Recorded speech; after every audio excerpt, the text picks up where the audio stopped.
Hello everyone. MPPSC prelims 2026 को ध्यान में रख अपन कर रहे हैं एमसीक्यू प्रैक्टिस।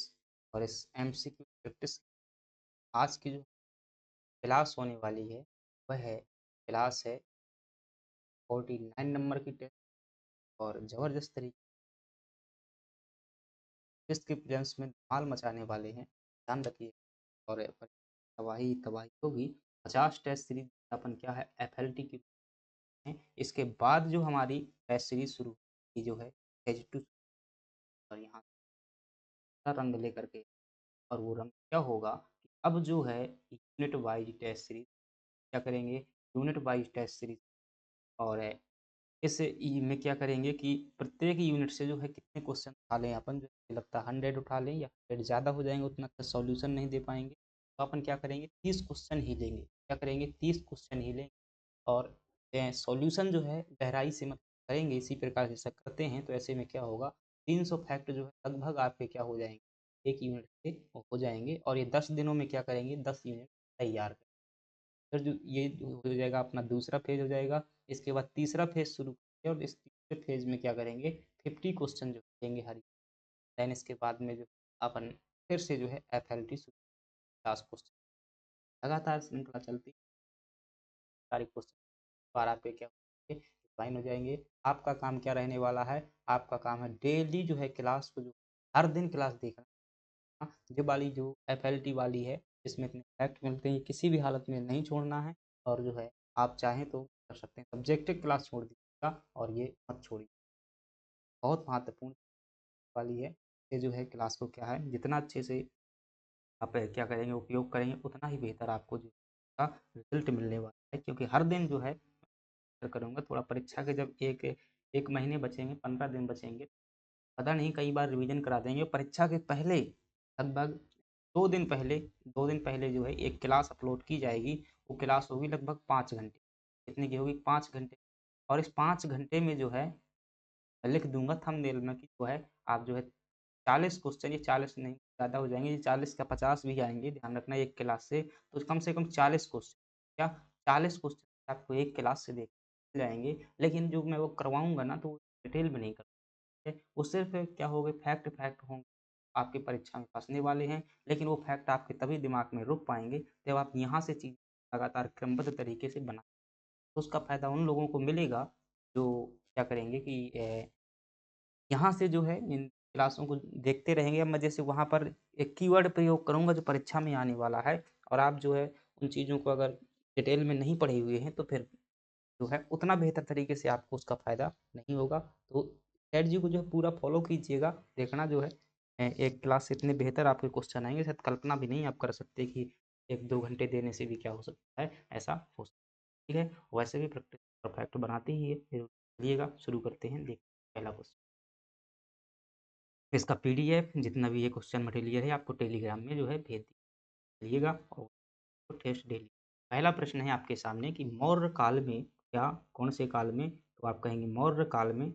जैसे ही मैं मौर्य काल शब्द बोलता हूँ दिमाग में तुरंत ही आना चाहिए क्या इसकी स्थापना किसने की थी। तो मौर्य काल की स्थापना जो है 323 ईस्वी द्वारा की गई थी। आप क्या कहेंगे चंद्रगुप्त मौर्य द्वारा जो है क्या थी इसकी स्थापना की गई थी। किस वंश का अंत करके, आप कहेंगे नंद वंश का। और नंद वंश का शासक था इस समय पर, उनका नाम क्या था घनानंद। ठीक है, इसमें जो सहायता की हुई थी उनका नाम था क्या, चाणक्य नाम के जो है गुरु द्वारा क्या की गई थी चंद्रगुप्त मौर्य की सहायता की गई थी। इनकी पुस्तक हमेशा ध्यान रखना, और क्या नाम है अर्थशास्त्र जो है इनकी पुस्तक का नाम है। और इस पुस्तक में जो है 15 अध्याय यानी कि अधिकरण जो है देखने को मिल जाते हैं, ये बात ध्यान रखें। मौर्य काल में जो खूब सारे अधिकारी होते थे, ये जो है पुस्तक अर्थशास्त्र के बारे में इसके बारे में जानकारी देता है। उन अधिकारियों को क्या कहते थे, अमात्य कहा जाता था। जो केंद्रीय स्तर के होते थे, जो राज्य स्तर के होते थे उन्हें क्या कहते थे, अध्यक्ष कहते। ऐसे ही एक ग्रोनोमोई नाम का जो एक अध्यक्ष देखने को मिलता है, ये किससे संबंधित होता है, आप क्या कहेंगे यह जो मार्ग के निर्माण से संबंधित एक क्या होता था, अधिकारी होता था। राजस्व संग्रहण से संबंधित जो है चलिएगा, तो इतना ही ध्यान रख, समाहर्ता यहाँ पर होता था, यहाँ पर जो सेनापति होता था, यहाँ पर प्रतिष्ठा होता था। तो ये क्या है सभी जो है आपके अधिकारी होते। सैन्य प्रशासन से क्या हो जाएगा, सेनापति हो जाएगा। और जो है एक आपको दंडपाल मिल जाएगा, अधिकारी सेना संबंधित होते थे। राजस्व संग्रहण से संबंधित अधिकारी जो है ये आपको समाहर्ता मिल जाएगा। कौन? समाहर्ता और जो ठीक है? तो सन्नीहाता भी एक अधिकारी आपको मिल जाएगा, सन्नीहाता। सन्नीहाता जो होता था, ये कौन था? ये कहेंगे कोषाध्यक्ष होता था, समाहर्ता जो है राजस्व को कलेक्ट करने वाला होता है, जैसे कलेक्टर वर्तमान। और न्याय प्रबंधन में जो है आपको 2 प्रकार के जो है न्यायाधीश देखने को मिल जाते हैं।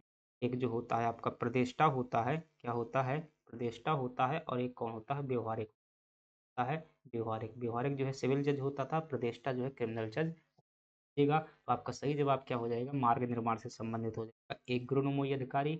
मौर्य काल में प्रशासन के जो विभिन्न विभाग होते थे, उनके लिए क्या शब्द प्रयोग करते थे? अध्यक्ष और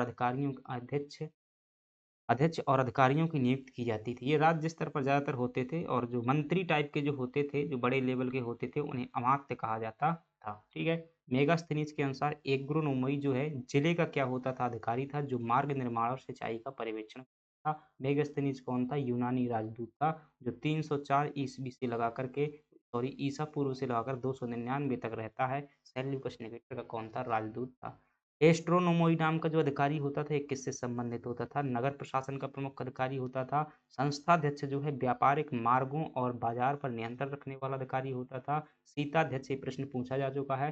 तो ये राजकीय कृषि भूमि का जो है प्रबंधन करने वाला अधिकारी होता था। और जो सरकारी जमीन होती थी, जिसे राजकीय जमीन कहते थे, उसे क्या कहा जाता था? क्या कहा जाता था? पौतवाध्यक्ष जो है ये मापतौल का जो है प्रमुख अधिकारी होता था, मापतौल डिपार्टमेंट का। चलिएगा आगे बढ़िए। अगला प्रश्न है, अशोक के किस शिलालेख में धम्म महामात्रों की नियुक्ति का जो है उल्लेख मिलता है? तो in which inscription of Ashoka is the appointment Mahamatra मात्राज मेंशन।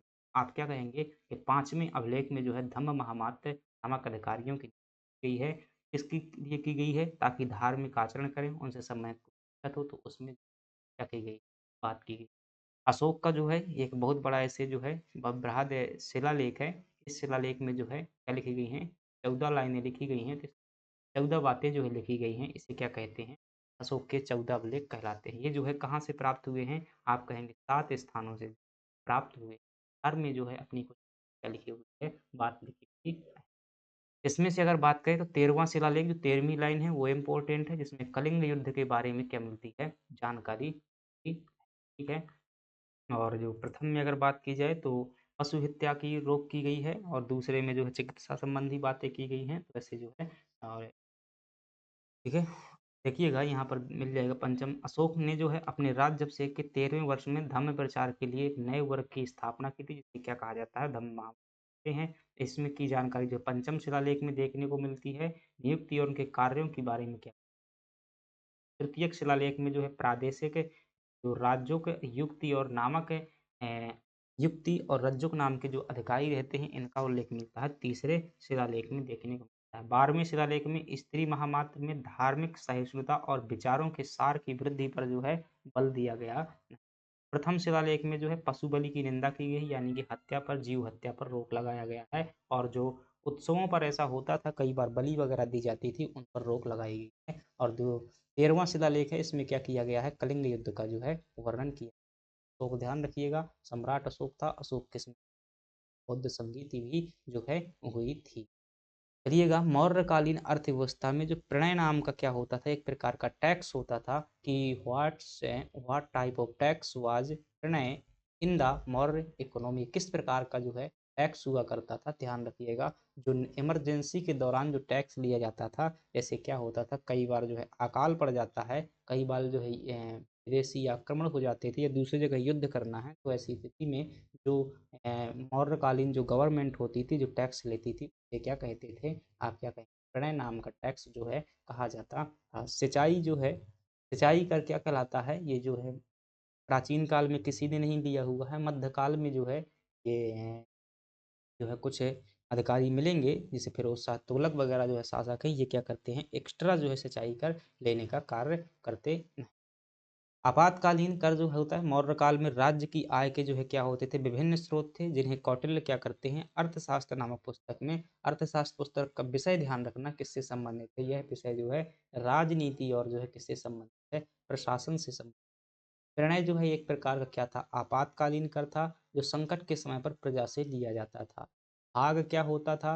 भाग जो है राजस्व कर था, मतलब मुख्य भूमि राजस्व था, जो कि समानतः उपज का कितना होता था, 1/6 हिस्सा होता था। विष्टि क्या होता था? विष्टि ध्यान रखिए बेगार की प्रथा होती थी, यानी कि सरकार क्या करवाती थी, कई बार जो है जनता से बिना पैसे के काम करवाती थी, जैसे जो सरकारी काम होता उसे क्या कहा जाता था, विष्ट कहा जाता था। और वर्तमान में जो है ये आर्टिकल 23 के अकॉर्डिंग क्या कर दिया गया है, इसका अंत कर दिया गया है। निष्क्राम में माल के निर्यात पर जो है लगने वाला क्या होता था, शुल्क होता। ये क्या है, निष्क्राम में ये भी एक प्रकार का टैक्स होता था, जो कि जैसे माल जो है विदेशों में बेचते हैं, एक्सपोर्ट करते हैं, तो उस पर जो लगने वाला टैक्स होता था उसे क्या कहते थे, निष्क्राम में कहते थे। बलि जो है एक प्रकार का क्या होता था, स्वैच्छिक कर था, मतलब कि जिसे देना हो दे, उपहार के रूप में दिया जाता था, जो बाद में क्या कर दिया था, अनिवार्य बना दिया गया था। मौर्य काल में जो है ये जो है बातें हो जाती हैं। मौर्य काल में हमेशा आपको क्या ध्यान रखना है, इतनी जानकारी बिल्कुल बेसिक जानकारी होती है। पहली बात जो है कि स्थापना किसके द्वारा की गई थी, दूसरी बात इसका जो है सबसे महान शासक कौन, तीसरी बात जो है इसका अंतिम शासक कौन था, चौथी बात जो है इसकी क्या जानकारी कब मिलती है, और ये क्या था, पांचवी बात ध्यान रखना जो है कि प्रथम क्या था, मतलब अखंड एकीकृत भारत था, पहली बार जो है भारत में किसी ने क्या किया था, किसी बड़े स्तर पर जो है चीज़ों को वो किया। स्थापना कौन हो जाएगा, चंद्रगुप्त मौर्य हो जाएगा, सबसे महान शासक अशोक हो जाएगा, अंतिम शासक जो है कौन हो जाएगा, जो नाग नाग दशक बृहद्रथ जो है हो जाएगा। और जानकारी जो इसकी तो आप कहेंगे कि अर्थशास्त्र जो है और मेगास्थनीज का, हिंदी का मेगास्थनीज, ये जो है सिंपल, अगर एसएससी वगैरह एग्जाम की तैयारी करते हो, वनडे एग्जाम, रेलवे वगैरह, तो इनमें से जो है ये सबसे बेसिक चीज़ें होती हैं। क्या करना है आपको ध्यान रखना। एक बात और, जो अशोक के समय पर क्या हुई थी, तीसरी बौद्ध संगीति, कौन सी संगीति हुई थी, तीसरी जो है बौद्ध संगीति, ये भी ध्यान रखना है। चलिएगा आगे बढ़ जाते हैं। प्रश्न है कि मालवा सल्तनत के किस शासक ने मांडू का नाम बदलकर सादियाबाद कर दिया था, जिसे खुशी का शहर भी कहा जाता है। सादियाबाद का अर्थ ही होता है खुशी का शहर, रखा था कि which ruler of Malwa sultanate renamed Mandu as Shadiabad city of joy. देखिएगा फ्रेंड्स, अगर हम मालवा की बात करते हैं तो आप क्या कहेंगे कि जैसे ही दिल्ली में एक वंश का शासन रहता है और उस वंश का नाम है तुगलक वंश। कौन सा वंश है, तुगलक वंश। और तुगलक वंश के समय पर क्या होता है, 1398 में आप कहेंगे तैमूर लंग का आक्रमण होता है। कौन से लंग का, आप कहेंगे तैमूर लंग का। क्यों कहते हैं, एक पैर से लंगड़ा था, क्या था, एक पैर से लंगड़ा था, इसलिए इसे तैमूर लंग कह दिया जाता है। नसीरुद्दीन महमूद शाह जो है इस समय हमें शासक देखने को मिलता है। कौन देखने को मिलता है, नसीरुद्दीन, नसीरुद्दीन महमूद शाह जो है, महमूद शाह, ठीक है, महमूद शाह जो है हमें शासक देखने को मिलता है। जैसे ही आक्रमण करता है ये जो है खतरनाक, भाई खतरनाक व्यक्ति था तैमूर लंग, ठीक, क्रूर प्रवृत्ति का व्यक्ति था, और जो है इसने आक्रमण किया। तैमूर लंग जो है अपनी गद्दी छोड़कर जो है भाग जाता है मालवा साइड में। और तैमूर लंग क्यों भागेगा भाई, नसीरुद्दीन जो है भाग जाता है, और जो तैमूर लंग है दिल्ली को जबरदस्त तरीके से क्या करता है, सरेआम कत्लेआम जारी कर देता। जिन लोगों को घर में जो भी सामने मिला उनका क्या कर दिया गया, कत्ल किया। और यह लूट की प्रक्रिया जो है लगभग 15 दिन तक चली थी। कितने दिनों तक चली थी, 15 दिन तक चली हुई थी। डेली जो है तैमूर लंग के सैनिक आते, टुकड़ी आते, घर में जाते, जल्दी से माल लेकर के आओ, जो भी बेटा बेटी जवान बूढ़ा था उनको मार दिया जाता था। पैसे दे कार्य करते थे। सुंदर जो जवान और अच्छी दिखने वाली लड़कियां को भी क्या कर दिया जाता था, ले जाया जाता था, महिलाओं को ले जाते थे। तो ऐसी ही हो गई थी। 15 दिनों तक जो है ये लूटा गया था। रास्ते में इतनी लाशें पड़ी हुई थी कि जितने लोग इनसे नहीं मर रहे थे, लाशों से जो उत्पन्न बीमारियों से उतने लोग मर रहे थे। की स्थिति कभी में चीजें समझने को मिलता है। तैमूर लंग जो है आक्रमण करता है, इसके बाद में जो है व्यवस्था चारों ओर अव्यवस्था ही अवस्था फैल जाती है। और इसी के समय पर तुगलक वंश के समय पर जहाँ एक तरफ दक्कन भारत में जो है बहमनी और विजयनगर साम्राज्य आज़ाद हो जाते हैं, ऐसे ही जौनपुर आज़ाद हो जाता है, ऐसे ही क्या हो जाता है, ऐसे ही क्या हो जाता है, ऐसे ही जो है मालवा आज़ाद, कोई आज़ाद हो जाता है, मालवा आज़ाद हो जाता है। यहाँ से एक व्यक्ति भाग करके आता है, उस व्यक्ति का नाम रहता है क्या, दिलावर खान। क्या नाम रहता है, दिलावर खान गौरी जो है यहाँ से भाग करके आता है, दिलावर खान गौरी। और इस व्यक्ति ने 1401 में क्या किया, मालवा सल्तनत की, कौन सी सल्तनत की स्थापना की, स्वतंत्र मालवा सल्तनत की स्थापना की। मालवा में मुस्लिम राज्य की क्या की स्थापना की। मुस्लिम राज्य में जो है आपको मूलतः तो जो है दिल्ली सल्तनत के दौरान जो मालवा था 2 शासक है 2 वंश जो है मालवा में शासन किया। पहला वंश था जिसका नाम था गौरी वंश। कौन-सा वंश? आप कहेंगे गौरी। दूसरा वंश था जिसका कौन-सा वंश? आप कहेंगे ध्यान रखना मालवा का गौरी वंश और खिलजी राजवंश है। गौरी वंश की स्थापना दिलावर खां गौरी ने की। दिलावर खां गौरी का बेटा था जिसका क्या? अल्प खान। क्या नाम था? अल्प खान जिसे होशंग शाह भी कहा जाता है। इसी को क्या कहा जाता है? होशंग शाह कहा जाता है। काफ़ी योग्य व्यक्ति था। इसने जो है सादियाबाद नाम के नगर की स्थापना की जिसे कुशार भी कहते हैं। इसका अर्थ ही होता है नाम का। यहीं पर किला बनवाया जिसे मांडू दुर्ग के नाम से जानते हैं और बहुत अच्छा शासन किया। इसके समय पर जो है मुस्लिम स्थापत्य का क्या कहते हैं? स्वर्ण काल कहते हैं। क्या कहते हैं? स्वर्ण काल कहा जाता है। होशंगाबाद शहर इन्हीं के नाम पर बसा हुआ है। इन्हीं के मकबरे को मध्य प्रदेश का ताजमहल कहा जाता है। बहुत सारी जो है मांडू में जितनी इमारतें बनी हुई हैं उनमें से अधिकांश इमारतें जो पर क्या नाम हो जाएगा? किसने जो है नाम बदल कर सादियाबाद रखा हुआ था? होशंग शाह बताएँगे। क्या बताएँगे? अगर पूछ लें मालवा में स्थापना किसने की हुई थी राज्य की या गौरी वंश की तो आप क्या कहेंगे? दिलावर खां। ये जो नसीरुद्दीन खिलजी, गयासुद्दीन खिलजी, महमूद खिलजी ये 3 जो शासक रहते हैं, ये खिलजी वंश के प्रमुख शासक रहे। आगे बढ़ जाते हैं। देखिएगा, होशंगाबाद मालवा में स्वतंत्र मुस्लिम राज्य की नींव और विस्तार में महत्वपूर्ण घटनाक्रम इस प्रकार है। होशंगाबाद जिसे अल्प खान कहा जाता है, इसके पहले जो है 1401 में जो है दिलावर खान ने क्या किया था? स्थापना किया था। उसका बेटा हुआ होशंगाबाद। इसने मांडू को राजधानी बनाया, इसे सादियाबाद जो है दिया। दिलावर खान गौरी ने 1401 में मालवा को स्वतंत्र किया था। मांडू में जो है हिंडोला महल और जहाज महल का निर्माण गयासुद्दीन खिलजी के काल में हुआ। किसके काल में हुआ? गयासुद्दीन खिलजी के काल में जो है जहाज महल और हिंडोला महल का था। जहाज महल ठीक है 2 झीलों के बीच में बना हुआ है। सही बात कर रहा हूँ। ये जहाज की दरअसल आकृति का बना हुआ है। जहाज की आकृति के इसलिए इसे जहाज महल कहते हैं। हिंडोला महल 77 डिग्री पर जो है अपना एंगल जो है झुकाए हुए है इसलिए ये झूला की तरह झूलता हुआ दिखाई देता है इसलिए से महमूद खिलजी ने मालवा में जो है खिलजी वंश की स्थापना की और मेवाड़ के राणा कुंभा से क्या किया था? बिल्कुल सही बात। विजय उपलक्ष्य में मांडू मीनार बनवाई। सतखंडी मीनार। ठीक है। बाज बहादुर मालवा का अंतिम स्वतंत्र स्वासा सुल्तान था जिसकी रानी रूपमती के साथ जो है प्रेम कथा अब देखिएगा ये बाज बहादुर कहाँ से आ गया? आप कहेंगे पहले जो है मालवा में क्या चलता रहा? सल्तनत काल चलता रहा यानी कि सुल्तानों ने शासन किया जिसमें मूलतः गोरी वंश और खिलजी वंश 2 शासन कर इसके बाद क्या होता है कि गुजरात का जो शासक रहता है जिसका नाम है बहादुर शाह है। क्या नाम है? बहादुर शाह। इसका मालवा पर अधिकार हो जाता है और बहादुर शाह के बाद जो है 1535 के युद्ध में जो है बहादुर शाह हार जाता है। किससे? हुमायूं से। तो यहाँ पर जो है हुमायूं का अधिकार हो जाता है और हुमायूं ने जो है अपना गवर्नर किसको बनाया? कादिर शाह को। कौन से शाह को? ठीक है। कादिर खान को जो है अपना क्या बनाया? गवर्नर बनाया। कादिर खान के बाद जो है आता है हुमायूं जो है भारत से भाग जाता है। कौन भगा देता है? शेर शाह सूरी। शेर शाह सूरी का जो है मालवा पर अधिकार हो जाता है 1541-42 के आसपास और यहाँ पर जो है क्या कौन भाई जो है सुजात खान जो है यहाँ का शासक बनाता है। कौन? यानी कि गवर्नर बनता है सुजात खान और सुजात खान का क्या था जो उत्तराधिकारी वो कौन था? बाज बहादुर था। कैसे आई बाज बहादुर? कैसे आया? बहुत बड़ा आसिफ है। जब अकबर के जो 1561 में सारंगपुर का युद्ध होता है बाज बहादुर अकबर से डर करके भाग जाता है। रानी रूपमती पर जो है ऐसा सुंदर रही होंगी इस वजह से जो अकबर के सेनापति रहते हैं जिनका नाम था उजबेक अब्दुल्ला खान नाम था या आदम खान लेकर के सेनापति था। कुछ गलत आचरण किया होगा तो इसने क्या किया रानी रूपमती ने जो है अपनी आत्महत्या कर ली।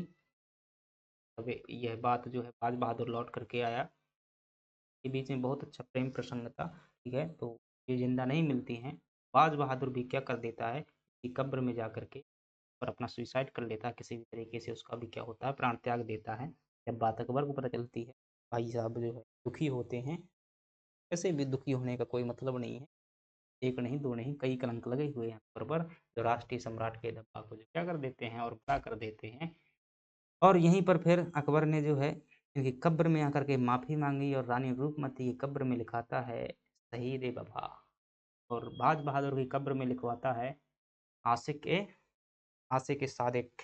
आशिक ए सादिक लिखवाता है। तो ये बात है किस महमूद खिलजी जो है प्रथम द्वारा क्या आपको दिख नहीं रहा है? क्या ये आपको जो है दिख नहीं रहा है? तो मैं ये कर देता हूँ, मैंने शायर को जो है दोबारा चेक नहीं किया हुआ है, शायद 5 मिनट का मुझे समय करना चाहिए जैसे आप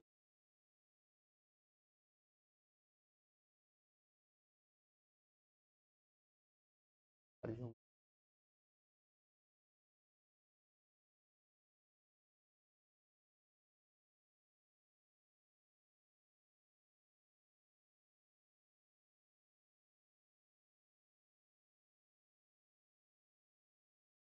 और आगे बढ़े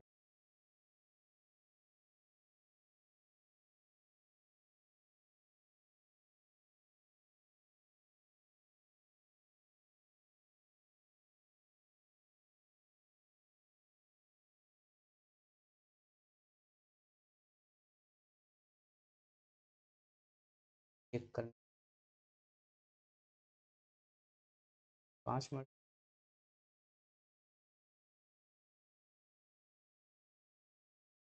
पावर पॉइंट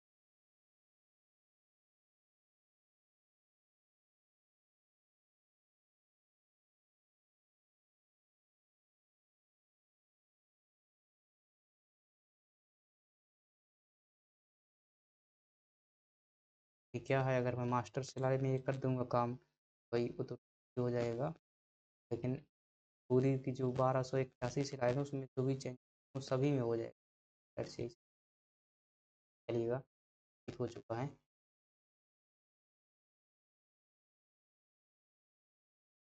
और एक बात और अभी बतानी है, शायद बताया नहीं हुआ है, आपको बता देता हूँ। बताना चाहिए कि नहीं बताना चाहिए? बताना ज़रूर, कन्फ्यूज़न नहीं बना देर तक हो। अपन क्या फ्रंट स्लाइड शो कर देता हूँ। तो होशंग शाह आपका क्या हो गया? सही जवाब हो गया। अब देखिएगा अगला क्वेश्चन ये है, देखिएगा यहाँ पर जो है क्या लिखा हुआ ऊपर 48 नंबर का टेस्ट सीरीज लिखा हुआ। थोड़ा सा दिमाग को खोलिएगा और देखिएगा कि 48 नंबर की टेस्ट सीरीज कर चुके हैं। ये 48 नंबर की नहीं, वो कौन सी नंबर की है? 49 नंबर की, थंबनेल में बताया हुआ है। ये चेंज नहीं हो सकता अभी हाल में, तो इसलिए लिखा हुआ है 48 नंबर। आपका यहाँ पर बैठा लीजिए। चलिए 39 क्यों कह रहा हूँ भाई, 48 के बाद क्या आता है? 39 कमजोर है, ठीक है? 49 आता है मतलब। महमूद खिलजी जो है प्रथम द्वारा मांडू में निर्मित 7 मंजिला विजय स्तंभ किस विजय की स्मृति में बनवाया गया था? तो आप कहेंगे कि सर जो है मालवा जो राज्य था, यहाँ पर एक शासक था जिसने 1401 में क्या किया हुआ था, मालवा में जो है अलग से एक राज्य की स्थापना की हुई। कौन से दो राजवंश थे? कहीं एक जो है यहाँ का गौरी वंश था और एक वंश था जिसका नाम था खिलजी वंश। कौन सा वंश? खिलजी वंश, ठीक है। गौरी वंश में जो शासन किया, पहला शासक जो स्थापक था उसका नाम था क्या? दिलावर खान गौरी। दिलावर खान के बाद जो है खास शासक रहता है हुसंग शाह गौरी, और हुसंग शाह के बाद में एक और रहता है महमूद शाह, ठीक है। महमूद शाह लेकिन कोई खास नहीं, जहार देकर, ठीक है, जहर देकर जो है क्या कर दी जाती है। शासक कौन बनता है? महमूद शाह खिलजी बनता है। यहाँ पर शासक कौन बनता है? महमूद शाह खिलजी जो है शासक बनता है। फिर से कहूँगा कि दिल्ली सल्तनत वाला खिलजी बन, अलाउद्दीन खिलजी वाला खिलजी नहीं है, ये बनता है। काफ़ी भी योग्य शासक रहता है। होशंग शाह के जो मकबरे का क्या किया था, निर्माण करवाया हुआ था इसने, पूर्व निर्माण करवाया हुआ था। और इसने बहुत सारे कांड किए थे, उस कांडों में से एक कांड था कि भाई साहब ने क्या किया, चित्तौड़ पर आक्रमण किया था। कहाँ पर किया था? मेवाड़ में जो है आक्रमण किया। और मेवाड़ के जिस समय शासक थे वो राणा कुंभा थे। और राणा कुंभा कौन थे? तो राणा प्रताप के पिता थे जिनका नाम था राणा उदय सिंह। राणा उदय सिंह के पिता थे राणा सांगा। राणा सांगा के पिता थे कौन? राणा कुंभा, ठीक है। राणा सांगा के जो पिता थे जिनका नाम था राणा कुंभा जी, राणा कुंभा साहब जो थे, इनके यहाँ पर क्या किया, मेवाड़ पर आक्रमण किया। भाई साहब पहले युद्ध में पता नहीं 2 बार जो है इनके मध्य में क्या हुआ है, युद्ध का। दोनों में ही राणा कुंभा साहब क्या करते हैं, मैंने विजय हासिल की, और ये क्या करते हैं, विजय स्तंभ का निर्माण करवाते हैं। कहाँ पर? जो राज्य था मेवाड़ में जो है इन्होंने क्या किया, विजय स्तंभ का निर्माण करवाया। और महमूद खिलजी कहता है नहीं मैं जीता हूँ, और इन्होंने जो है 7 मंजिला जो है विजय स्तंभ अपने मांडू मीनार, सतखंडी मीनार भी कह देते हैं, मांडू में बनवाई हुई थी। तो देखिएगा अपना अपना विजय करते हैं, तो यहाँ पर सही जो ऑप्शन हो जाएगा ये कौन है? मालवा का खिलजी। चलिएगा देखिएगा व्याख्या। मेवाड़ विजय, मालवा और पड़ोसी राज्यों के मध्य संघर्ष के दौरान कई स्मारकों का निर्माण हुआ। महमूद खिलजी ने राणा कुंभा पर विजय के दावे के रूप में मांडू में जो है 7 मंजिला मीनार बनवाई। इसके विपरीत राणा कुंभा ने भी इस युद्ध में जो है विजय का दावा करते हुए चित्तौड़ में जो है विजय स्तंभ बनवाया। मांडू स्थित जामा मस्जिद का निर्माण जो होशंग शाह ने शुरू किया था और महमूद शाह खिलजी ने क्या किया, पूरा करवाया। अशरफी महल जो है मूलतः एक क्या है, मदरसा था। देखिएगा क्या था, मदरसा। मदरसा क्या होते थे, जो मुस्लिम शिक्षा के दौरान जो कॉलेज हुआ करते थे उन्हें क्या कहते थे, मदरसा कहते थे। अर्थात मदरसा is related to higher education, higher education से जो संबंधित होते थे उसे क्या बोलते थे, मदरसा। जो मकतब होते थे, मकतब ये क्या होते थे, स्कूल के लेवल के होते, मकतब ये जो है छोटी शिक्षा देने के हुआ करते थे। और अशरफी महल क्या था, मूल रूप से एक मदरसा था। बाद में जो है महमूद खिलजी ने अपने मकबरे के रूप में कर दिया। यहाँ की हर सीढ़ी पर जो है एक अशरफी यानी कि मोहर लगवाई गई थी, बोलते हैं अशरफी महल बोलते हैं। मांडू को जो है किलों का शहर कहा जाता है, जिसमें आलमगीर, दिल्ली और तारापुर जैसे प्रमुख प्रवेश द्वार देखने को मिलते हैं। मांडू का दुर्ग भी है। इसी मांडू के किले का जो है मोहम्मद बिन तुगलक ने, ठीक है, ये मांडू का किला यहाँ पर जो पुनर्निर्माण करवाया हुआ है। अकबर, देखिएगा अकबर जब यहाँ पर आक्रमण करने के लिए आता है असीरगढ़ पर, तो कहाँ पर रुका हुआ था, ताई के महल पर।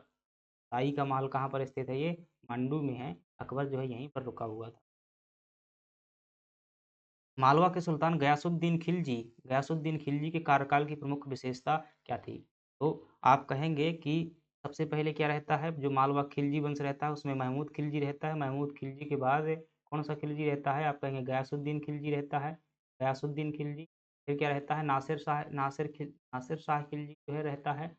कालिया देह पैलेस किसने बनवाया हुआ था? तो उज्जैन का कालिया देह महल है या पैलेस है, उसका निर्माण किसने करवाया था? नासिर शाह ने जो है करवाया हुआ था। हिंडोला महल, जहाज महल किसने बनवाए थे? गयासुद्दीन खिलजी ने। महमूद खिलजी ने क्या बनवाया था? आप क्या कहेंगे, जो महमूद खिलजी ने क्या बनाया हुआ था? एक तो आपको इनके बारे में क्या ध्यान रखना है, अपने जो है सतखंडी मीनार ध्यान रखेंगे, जो कि किसके विजय के उपलक्ष्य में बनवाई हुई थी? आप कहेंगे कि राणा कुंभा के विजय के उपलक्ष्य में बनवाई हुई थी। और दूसरी बात ध्यान रखेंगे, अभी भाई अपन पढ़ रहे हैं ना चीज, होशंग शाह का मकबरा भी किसके समय पर बनवाया गया था? इन्हीं के समय पर बनवाया हुआ था। और ये बात किसकी है? गयासुद्दीन खिलजी के। तो यहाँ पर जो है आप लिख सकते हैं, होशंग शाह का मकबरा बनवाया, जिसे क्या कहते हैं, मध्य प्रदेश का ताजमहल कहते हैं। और उन्होंने जो है सतखंडी मीनार, सतखंडी मीनार भी बनवाई हुई थी। साथ ही साथ जो मांडू की जामा मस्जिद को भी क्या करवाया था, पूरा करवाया हुआ था। तो इनकी जो गयासुद्दीन खिलजी ने जो एक और कुछ काम किया हुआ था, what was the main feature of the tenure of Ghiyasuddin Khilji the sultan of Malwa? तो आप क्या कहेंगे, महिलाओं के लिए अलग जो है इन्होंने सैन्य दस्ता भी क्या किया था, बनवाया हुआ था। सही कह रहा हूँ ना? गयासुद्दीन खिलजी जो है 1469 से 1500 तक अपने विलासी और शांतिपूर्ण शासन के लिए जाना जाता है। उसने मांडू में एक हरम की स्थापना की थी, जिसमें हजारों महिलाएं थीं और उनके लिए अलग प्रशासन की व्यवस्था की हुई। मांडू का प्रसिद्ध जहाज महल जो 2 झीलों के मध्य में स्थित है, कौन सी झील है? कपूर सागर झील और मुंज सागर। मुंज सागर झील किसने बनवाई हुई थी? परमार वंश के शासक ने बनवाई हुई थी। उनके बीच में ये जहाज महल जो स्थित है, उसके काल की जो है विलासिता के केंद्र, विलासिता मतलब जो हरम होता था, हरम में क्या होती थी, हजारों महिलाएं होती, और मतलब भोग प्रवृत्ति का जो है शासक होते थे। शासक क्या करते थे कि हरम में जो है जितनी भी हिंदुस्तान की क्या होती थी, अच्छी अच्छी लड़कियां होती, शादी कर लेते थे, तो यहाँ पर जो है रख दिया जाता था। ठीक है, रखने के बाद जिनके साथ में जो है दिल किया, तो उनके साथ में जो क्या किया जाता था, विलासितापूर्ण जीवन का व्यतीत करते थे। ठीक है, तो ये सिस्टम मुस्लिम शासक में हरम देखने को मिलता है। उसके शासनकाल में जो है निमतनामा पाक कला की पुस्तक का जो है चित्रण हुआ था। निमतनामा का चित्रण जो है किसके समय पर हुआ था? आप कहेंगे किसके समय पर हुआ था? आप कहेंगे कि गयासुद्दीन खिलजी। पाक कला का मतलब पाकिस्तान नहीं है, पाक का मतलब पवित्र हो। ठीक है, पवित्र कला का जो है चित्रण हुआ था। उसने धर्म सहिष्णुता की नीति अपनाई थी, कई स्थानीय अधिकारियों को जो संरक्षण दिया था। अपने पिता महमूद खिलजी के विपरीत युद्धों के बजाय स्थापत्य और जीवन के आनंद में क्या किया था, उसने रुचि ली। गयासुद्दीन राष्ट्रीय खाद्य सुरक्षा अधिनियम 2013 के तहत अंत्योदय अन्न योजना परिवारों को प्रति माह कितना अनाज प्राप्त करने का अधिकार है? Under national food security act 2013 how much food grain और अंत्योदय अन्न योजना। और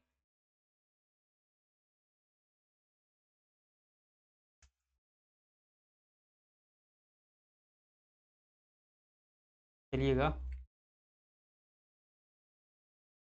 ठीक है, थोड़ा सा क्या हुआ, मामला जो है आवाज़ उठा।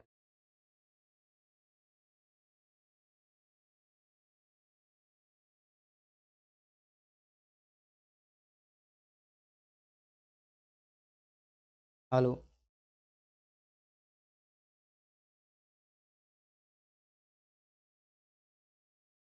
ठीक है, तो ये क्या हो जाएगा आपका,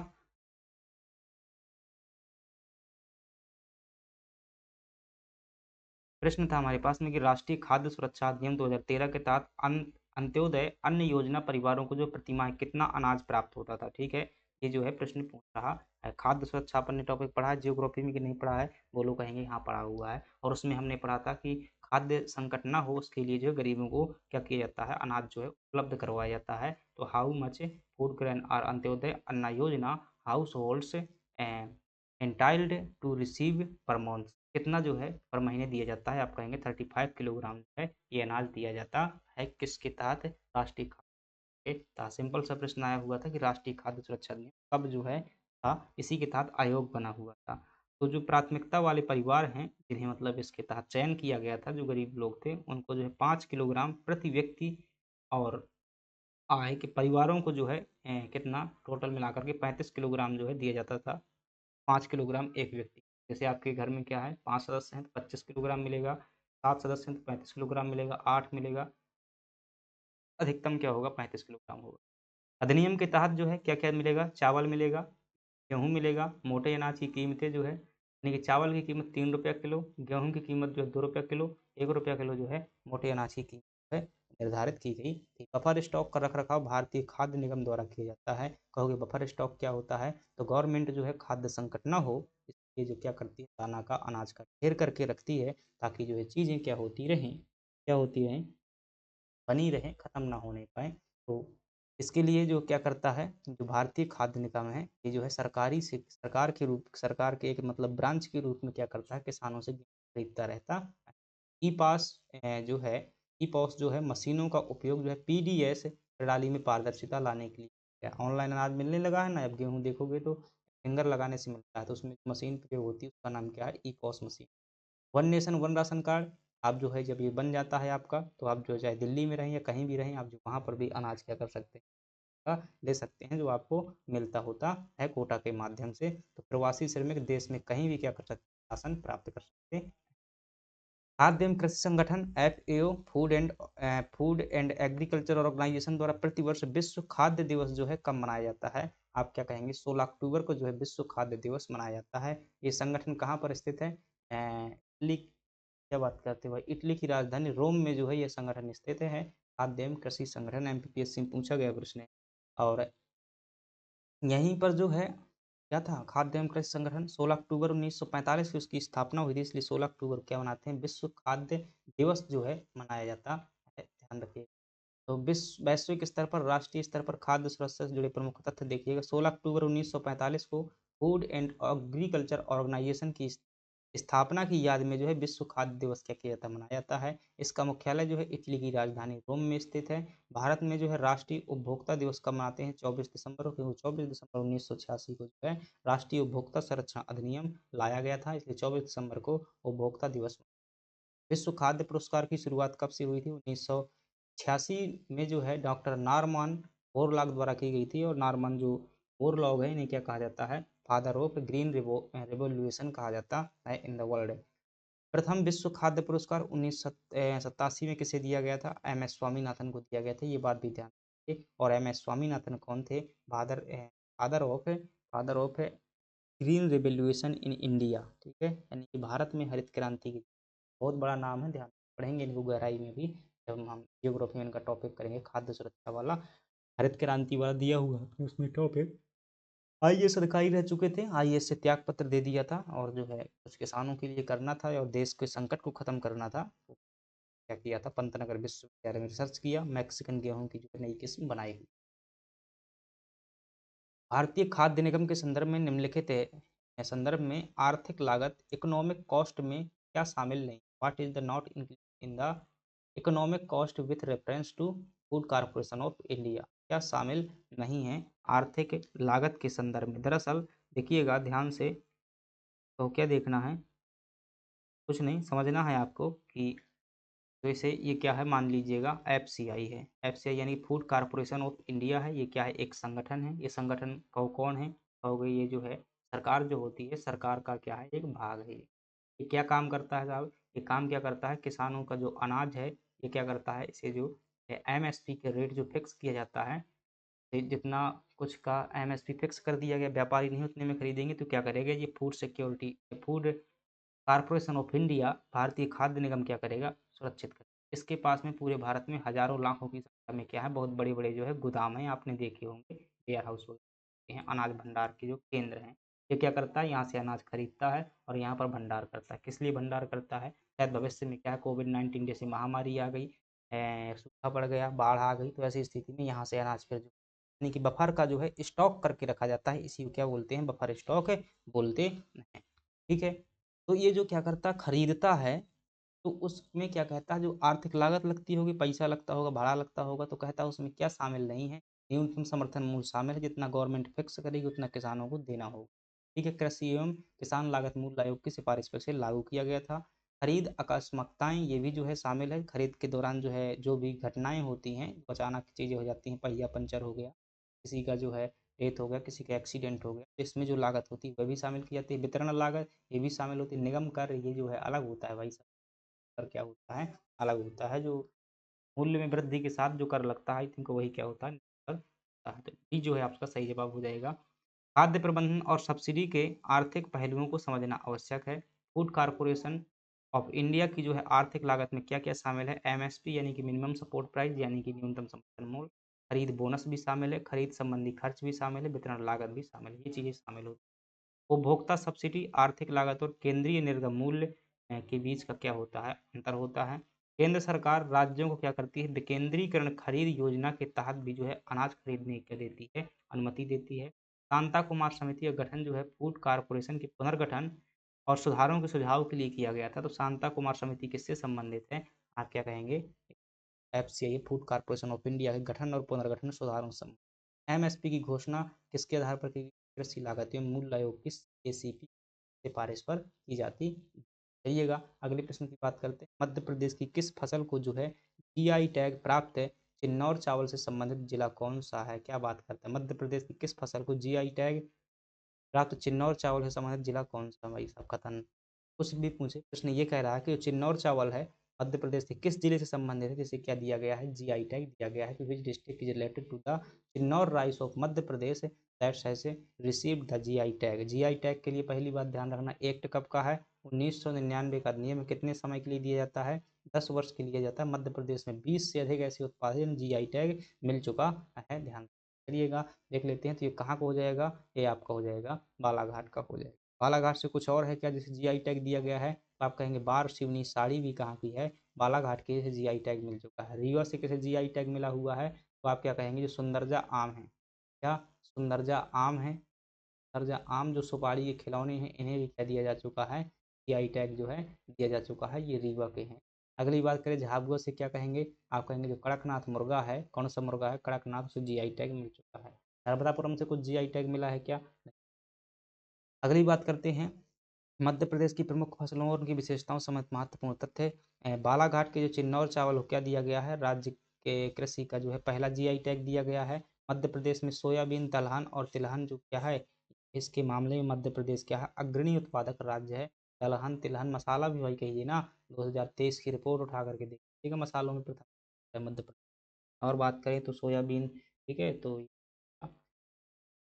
अगली बात करते हैं मालवी और सरबती मध्य प्रदेश में उगाई जाने वाली गेहूं की क्या है, किस्में हैं, और सरबती गेहूं को जो क्या मिल चुका है, जीआई टैग मिल चुका है सीहोर रायसेन जिले के लिए। मंदसौर जो है किसके उत्पादन के लिए जाना जाता है, अफीम के उत्पादन के लिए जाना जाता है। खंडवा जिला जो है गांजा के उत्पादन के लिए जाना जाता है, गंजेड़ियों का स्वर्ग जो है कहलाता है।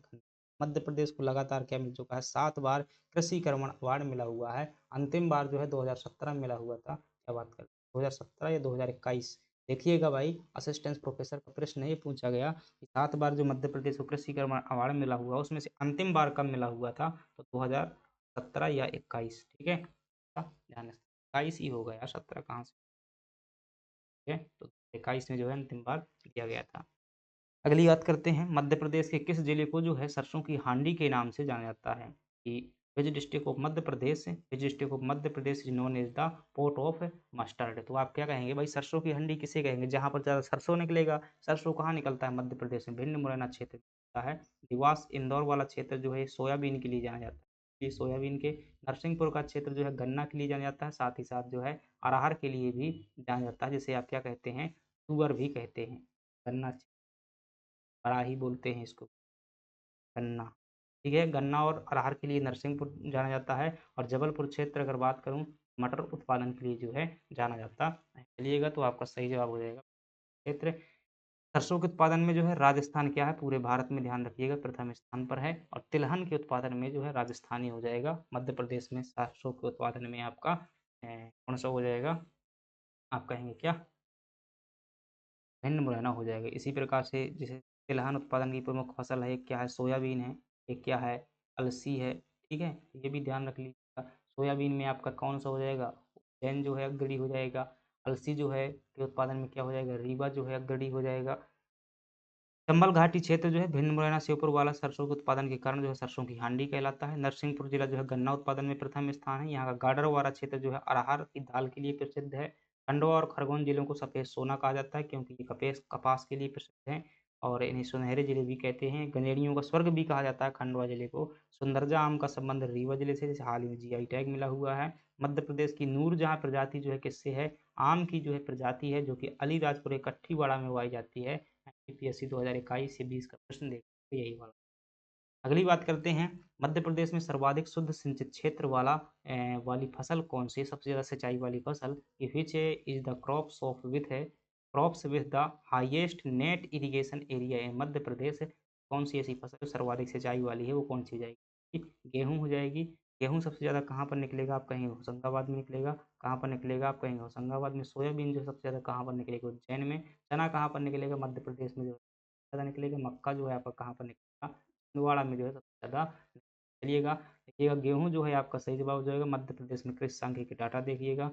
मध्य प्रदेश की जो सबसे प्रमुख फसल है वो कौन सी है? खाद्य फसल। ये भी जो है एमपीपीएससी 2020 का प्रश्न है। मध्य प्रदेश की प्रमुख खाद्यान्न फसल कौन सी है? गेहूं है। भारत की प्रमुख खाद्यान्न फसल क्या है? चावल है, ध्यान रखिएगा। सर्वाधिक सिंचित क्षेत्र भी क्या है? गेहूं का। राज्य में सर्वाधिक बुवाई क्षेत्र जो है किसका है? सोयाबीन में सबसे ज्यादा। क्षेत्रफल में कौन सी फसल बोई जाती है? आप क्या कहेंगे? सोयाबीन, जो कि खरीफ सीजन के अंतर्गत है। लाल मिट्टी में जो है मुख्य रूप से धान की खेती की जाती है बघेलखंड एरिया में। काली मिट्टी जो है कपास और मूंगफली के उत्पादन के लिए सर्वाधिक उपयुक्त मानी जाती है, जो कि मालवा और निमाड़ क्षेत्र में मिलेगी। मध्य प्रदेश में सोयाबीन अनुसंधान केंद्र कहाँ पर है?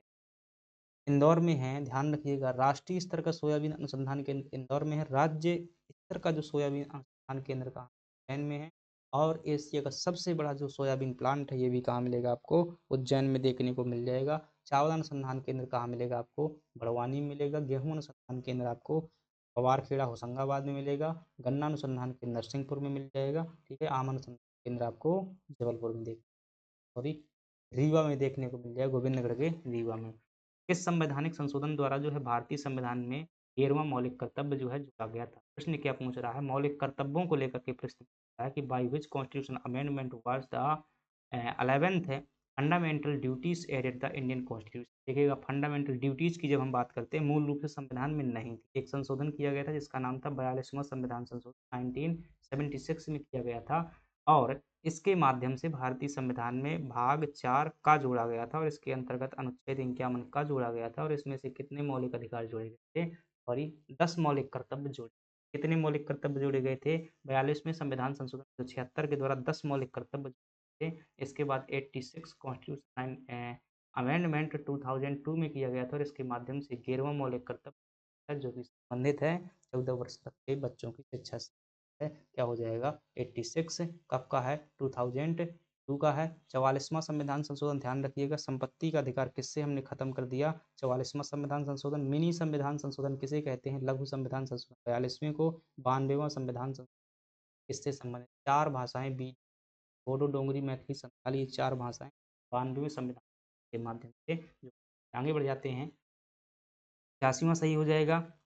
86वें संविधान संशोधन 2002 में जो है 6 से 14 वर्ष तक के बच्चों को शिक्षा हेतु प्रावधान जोड़ा गया था, जो कि हमारा क्या है 11वां मौलिक कर्तव्य है। मूल संविधान में मौलिक कर्तव्यों का उल्लेख नहीं था, इन्हें 1976 में 42वें संविधान संशोधन जोड़ा गया था। स्वर्ण सिंह समिति की सिफारिश पर जो है 42वें संविधान द्वारा कितने 10 मौलिक कर्तव्य जोड़े गए थे, कब 1976 में जोड़े गए थे। मौलिक कर्तव्य केवल भारतीय नागरिकों पर लागू होते हैं, विदेशियों पर नहीं। देखिएगा वर्मा समिति, जगदीश शरण वर्मा, क्या नाम है भाई, जे.एस. वर्मा, मध्य प्रदेश के सतना जिले से संबंधित सुप्रीम कोर्ट के चीफ जस्टिस ऑफ इंडिया रह चुके हैं। कौन, जगदीश शरण वर्मा। इन्होंने जो है मौलिक कर्तव्यों में सुधार के लिए जो है क्या किया था, कहा था कि भाई समिति इनकी अध्यक्षता में बनाई गई थी कि कैसे इनको लागू किया जाए, तो इन्होंने कहा था दिवस मनाया जाए, इसी बात की। ठीक है। भारतीय संविधान का अनुच्छेद 51 ए जी मतलब मौलिक कर्तव्य किससे संबंधित है। ठीक है, तो आर्टिकल 15 ए और इसके अंतर्गत जी of the Indian constitution is related है। देखिएगा अगर बात करेंगे तो सार्वजनिक संपत्ति, देखिएगा मौलिक कर्तव्य हम देख लेते हैं, गेरा के गेरा, ए हो जाएगा, बी हो जाएगा, सी हो जाएगा, डी हो जाएगा, ई हो जाएगा, एफ हो जाएगा और जी हो जाएगा, एच हो जाएगा, आई हो जाएगा, जे हो जाएगा, के हो जाएगा। कितने हो गए, दो, दो चार, दो छः, दो आठ, दो 10, बस इतनी। बताइएगा इनमें क्या लिखा हुआ है।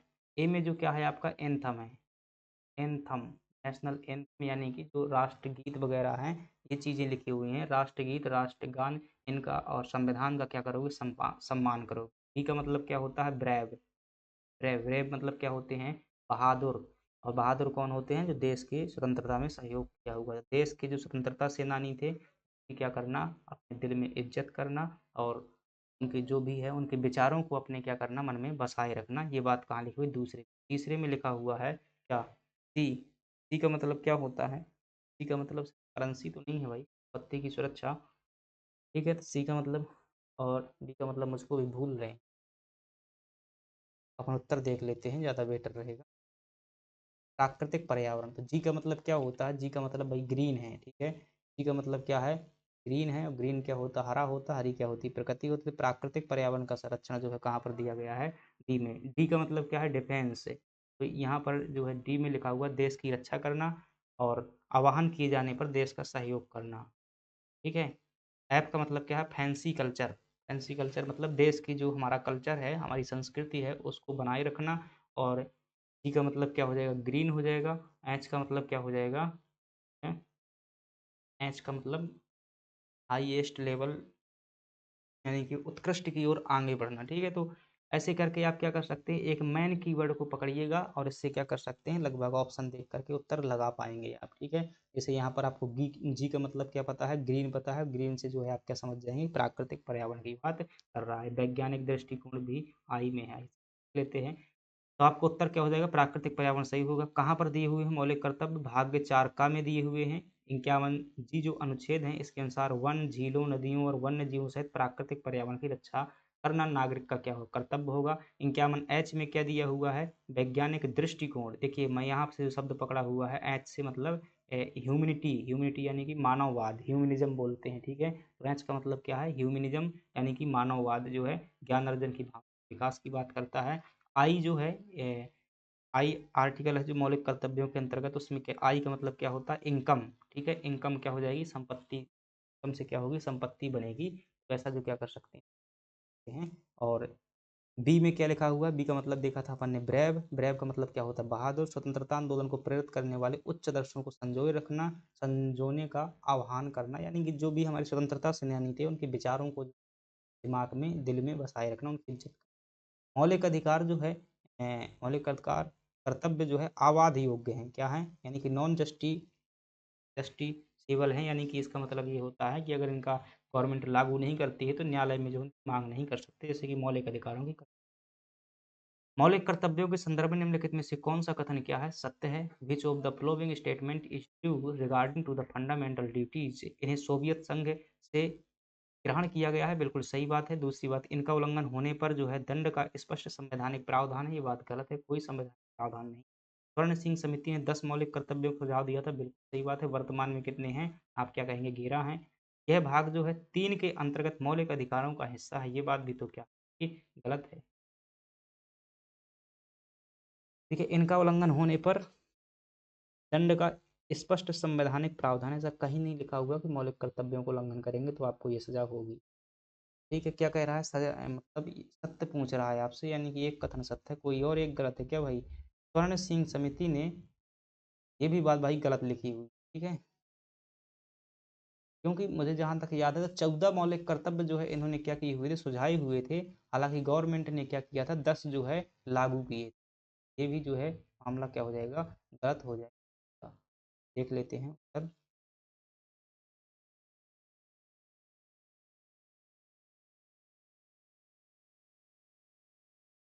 मौलिक कर्तव्य भाई साहब कहाँ से लिए गए हैं? रूस से ही तो लिए गए हैं। एक मिनट रुकिएगा। एक कर मौलिक कर्तव्य जो है कहाँ से लिए गए हैं? रूस से, याद है?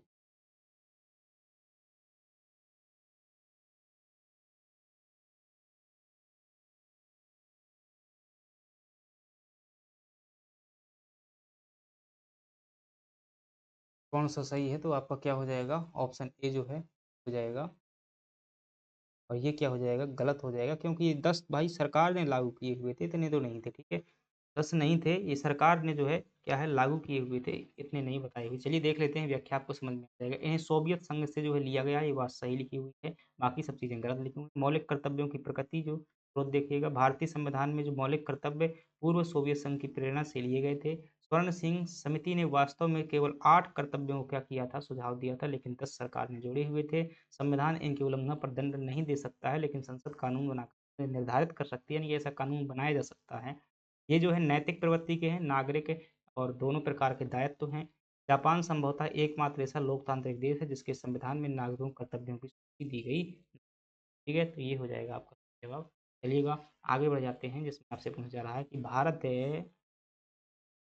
चलिएगा प्रश्न आपसे पूछा जा रहा है कि भारत सरकार की उत्पाद संबद्ध प्रोत्साहन यानी कि PIL जो योजना है, इसे क्या बोलते हैं? आपकी जो है प्रोडक्शन लिंक इस इंसेक्टिव इंसेंटिव योजना का प्राथमिक उद्देश्य क्या है? What is the primary objective of the production linked incentive scheme of the government of India? इसका जो है आपको क्या बताना है कि प्राथमिक उद्देश्य क्या है? चलिएगा, कृषि निर्यात को क्या करना? बढ़ावा देना। आप कहें घरेलू निर्माण और वैश्विक आपूर्ति श्रृंखला में क्या करना? हिस्सेदारी बढ़ाना। ठीक है, दरअसल उत्पादन को क्या करेगी गवर्नमेंट जो है इस योजना में क्या करेगी? प्रोत्साहन करेगी। भाई आप लोग क्या कीजिएगा, अपने घर में मतलब देश के अंदर क्या कीजिएगा, चीज़ों का उत्पादन कीजिएगा। इससे क्या होगा? घरेलू विनिर्माण यानी कि हमारे देश के अंतर्गत जो है औद्योगिक गतिविधियाँ बढ़ेंगी, साथ ही साथ जो है विश्व में हम क्या करेंगे? आपूर्ति श्रृंखला में जो है हिस्सेदारी बढ़ पाएगी, जिससे हमारा व्यापार बढ़ेगा। तो आपका ऑप्शन बी जो है सही हो जाएगा। PLI production linked incentive scheme जो है योजना के तहत 14 प्रमुख क्षेत्रों जैसे कि इलेक्ट्रॉनिक्स, फार्मा, ऑटोमोबाइल को प्रोत्साहन दिया गया था, ताकि विश्व में व्यापार बढ़ सके, घरेलू उत्पादन बढ़ सके।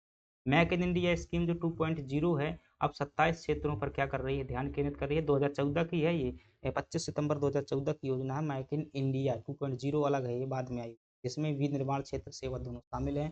प्रधानमंत्री गति शक्ति क्या है ये भाई? जितना भी कनेक्टिविटी वाला मामला है, ये सड़क है, पुल है, रेलवे है, उनका निर्माण किया जाएगा। राष्ट्रीय मास्टर प्लान औद्योगिक गलियारों को एकीकृत विकास के लिए जो है शुरू किया गया है। उद्यम पोर्टल के माध्यम से जो है MSME के पंजीकरण की प्रक्रिया को पूरी तरह डिजिटल और सरल बनाया गया है। भारत अब जो है वैश्विक स्तर पर मोबाइल निर्माण में दूसरा सबसे बड़ा उत्पादक बन गया है, और फार्मा में अभी भी दुनिया में कब्जा है भारत का, बहुत बड़ा। इंदौर जो है पूरे भारत में।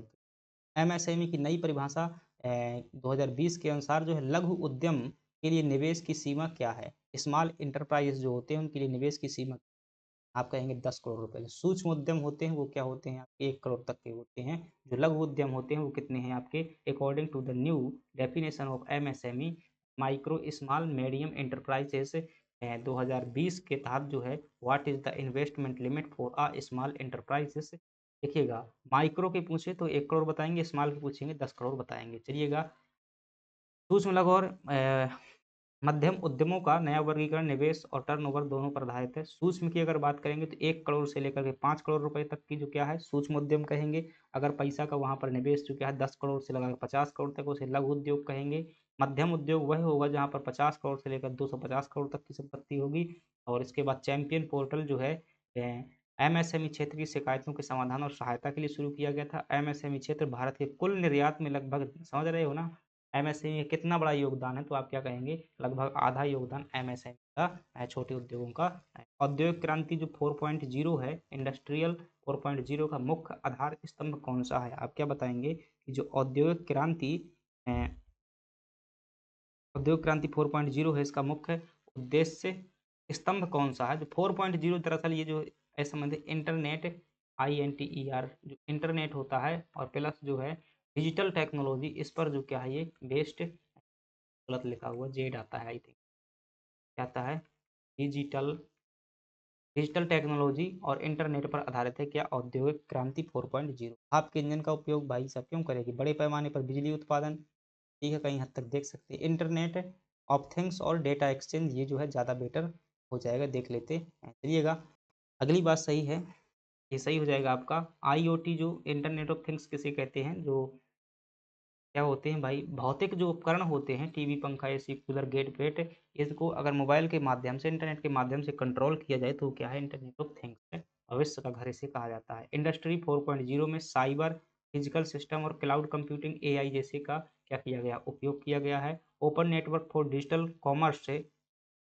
ई कॉमर्स क्षेत्र में जो है एकाधिकार को समाप्त करने की एक पहल है लॉजिस्टिक प्रदर्शन सूचकांक जो है LPI में सुधार के लिए राष्ट्रीय लॉजिस्टिक नीति 2022 जारी की गई है PM मित्र योजना का संबंध जो मेगा टेक्सटाइल पार्कों से है तो ये योजना ध्यान रखिए यहाँ वाली चीज़ें हैं ना ये पता है कहाँ से जा रही होंगी यहाँ से जा रही है क्यों भाई लिस्ट है कठिन है ठीक है तो जो चीज़ें कठिन होती हैं साधारण समझ टेंशन मत कीजिएगा आपसे प्रश्न पूछा जो इंटरनेट ऑफ थिंग्स है ये इसका शब्द किसने दिया था तो हेनरी क्वेस्टन हमने क्या है पढ़ा हुआ था कंप्यूटर में ठीक है काफ़ी टेंशन मत लीजिए और जो आप अगला प्रश्न आएगा वो आएगा PM मित्र शक्ति योजना का संबंध किससे है तो मेगा टेक्सटाइल पार्कों से है ध्यान सेमीकंडक्टर मिशन के तहत जो है भारत को क्या बनाना है इलेक्ट्रॉनिक्स डिजाइन निर्माण का क्या बनाना है वैश्विक केंद्र बनाना है सेमीकंडक्टर में कौन शामिल होते हैं आप कहेंगे सिलिकॉन और जो जर्मेनियम होते हैं वो शामिल होते हैं अर्धचालक बोलते हैं सेमीकंडक्टर अगला प्रश्न है मानव शरीर में कोबाल्ट युक्त विटामिन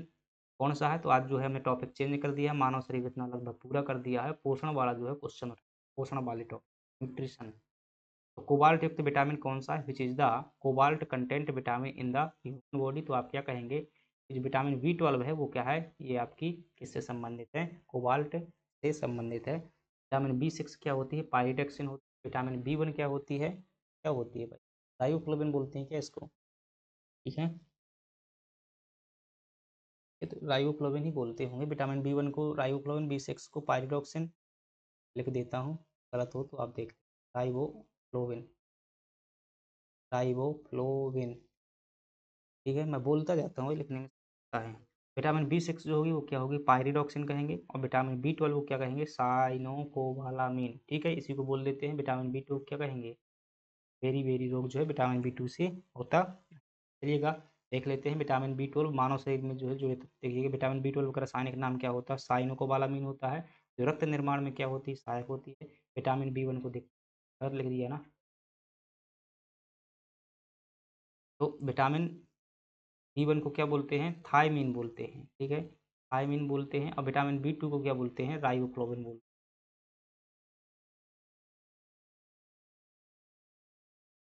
चलिएगा आगे बात करते हैं विटामिन B12 का जो रासायनिक नाम है साइनोकोबालामिन है और विटामिन B1 है थायमीन इसका रासायनिक नाम है और बेरी बेरी क्या होता है सिर रोग होता है विटामिन B2 का जो रासायनिक नाम है वो क्या है राइबोफ्लाविन है उससे जो है कीलोसिस नाम की बीमारी होती है विटामिन C का जो रासायनिक नाम है वो क्या है एस्कॉर्बिक एसिड है और गर्म करने पर सबसे जल्दी नष्ट होने वाला विटामिन है ध्यान रखिएगा तो अगर आप कुछ खट्टी चीज़ें खा रहे हैं खटाई टाइप वगैरह और उसे गर्म करके खा रहे हैं तो कोई मतलब नहीं है आपको खट्टा बल लगेगा उसका विटामिन खत्म हो जाता है विटामिन A D E के अडेक ये क्या होता है वसा में घुलनशील विटामिन है सीधा सा बहुत सिंपल प्रश्न आता है कि जो वसा में घुलनशील विटामिन है वो कौन कौन से हैं तो आप उल्टा पढ़िएगा इसे कीड़ा क्या पढ़िएगा कीड़ा अगर कीड़ा घी में तेल में गिर जाए वो क्या हो जाता है वहीं पर जो है निपट जाता है सुबेरे में तैरता हुआ मिलता है झींगुर, कीड़ा, ठीक है?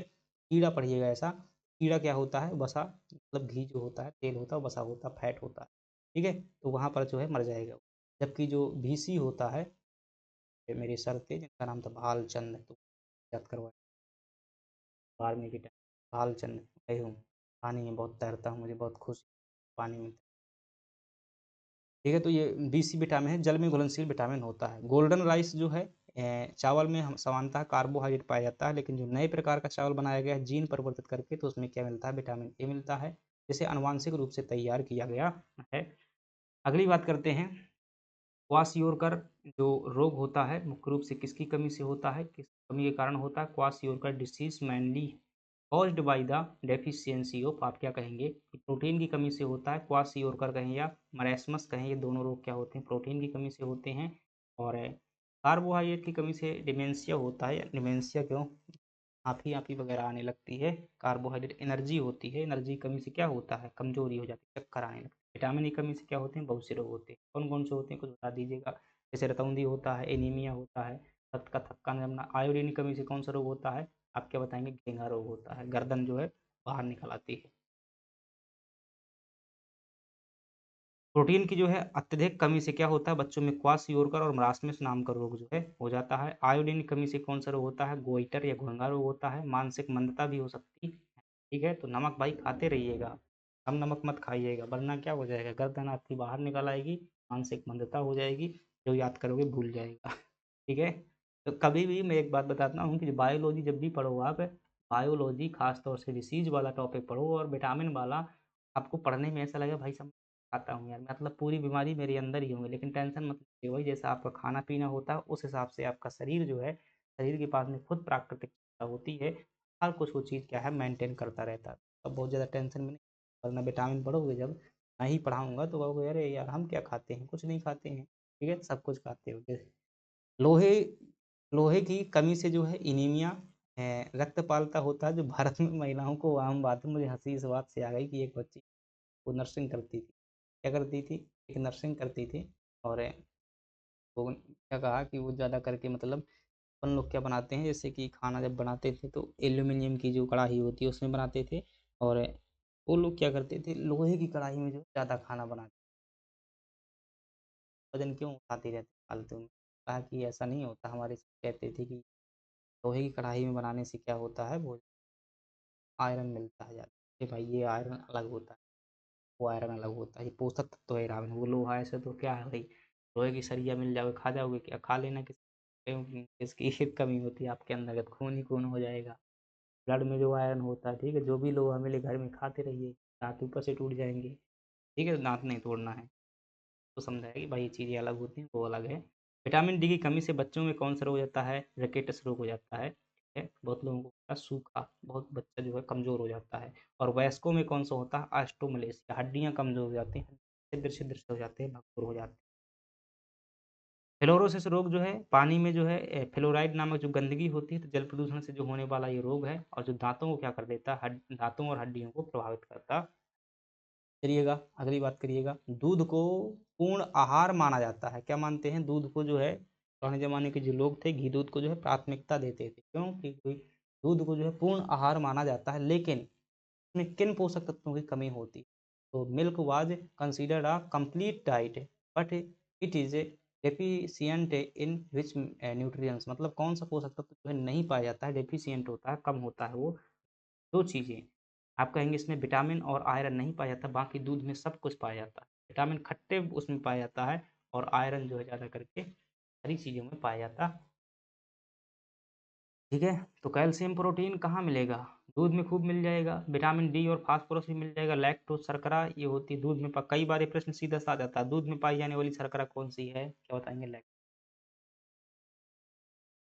आहार और पोषण में दूध में जो है विटामिन सी और लोहे की मात्रा जो क्या होती है नगण्य होती है, यानी कि कम होती है। केसीन दूध में पाए जाने वाला क्या होता है? एक प्रकार का प्रोटीन है, इसलिए इस प्रोटीन को पचाने के लिए सबसे महत्वपूर्ण हार्मोन होता है, उसका नाम है रेनिन। और बच्चों में जो छोटे बच्चे होते हैं, जो दूध पीते हैं, मेरा मतलब जो रोटी नहीं खा पाते हैं, उनमें ये ज़्यादा हार्मोन निकलता है, बड़े में नहीं निकलता, हम औरों के नहीं निकलता होगा।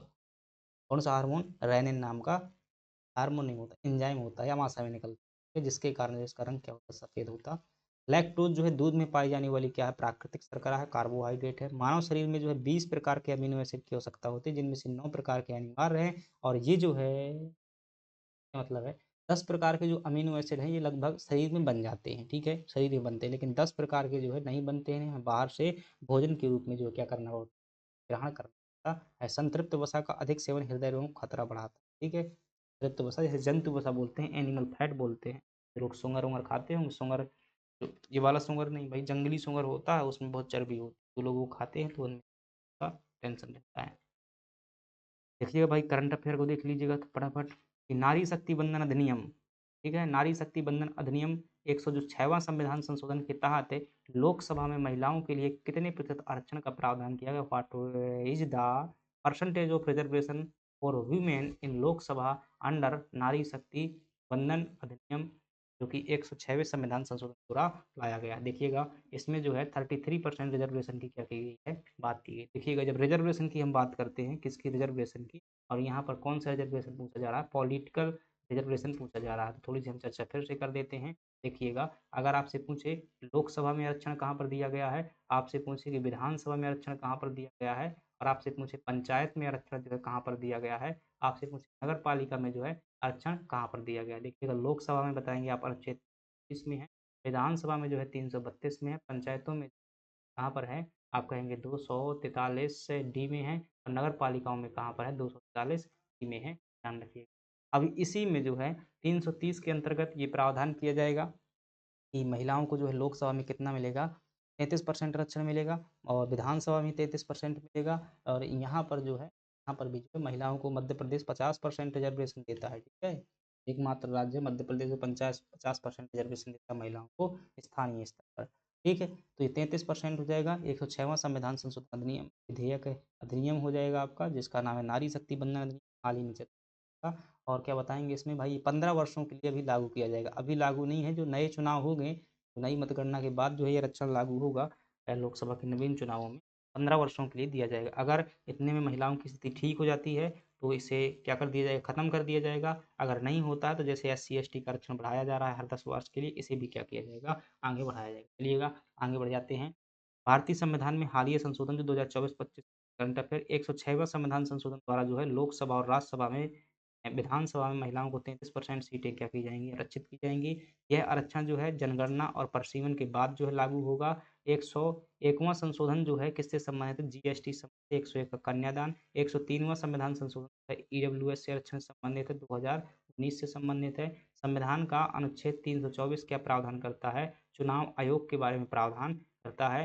हाल ही में चुनाव आयुक्तों की नियुक्ति के लिए एक नई चयन समिति बनाई गई थी का प्रावधान किया गया है। देखिएगा इस समिति जो ये होगी, इसमें कौन होगा, प्रधानमंत्री अध्यक्ष होगा, केंद्रीय मंत्री और विपक्ष का नेता जो है, 3 लोग जो है समिति में शामिल होंगे।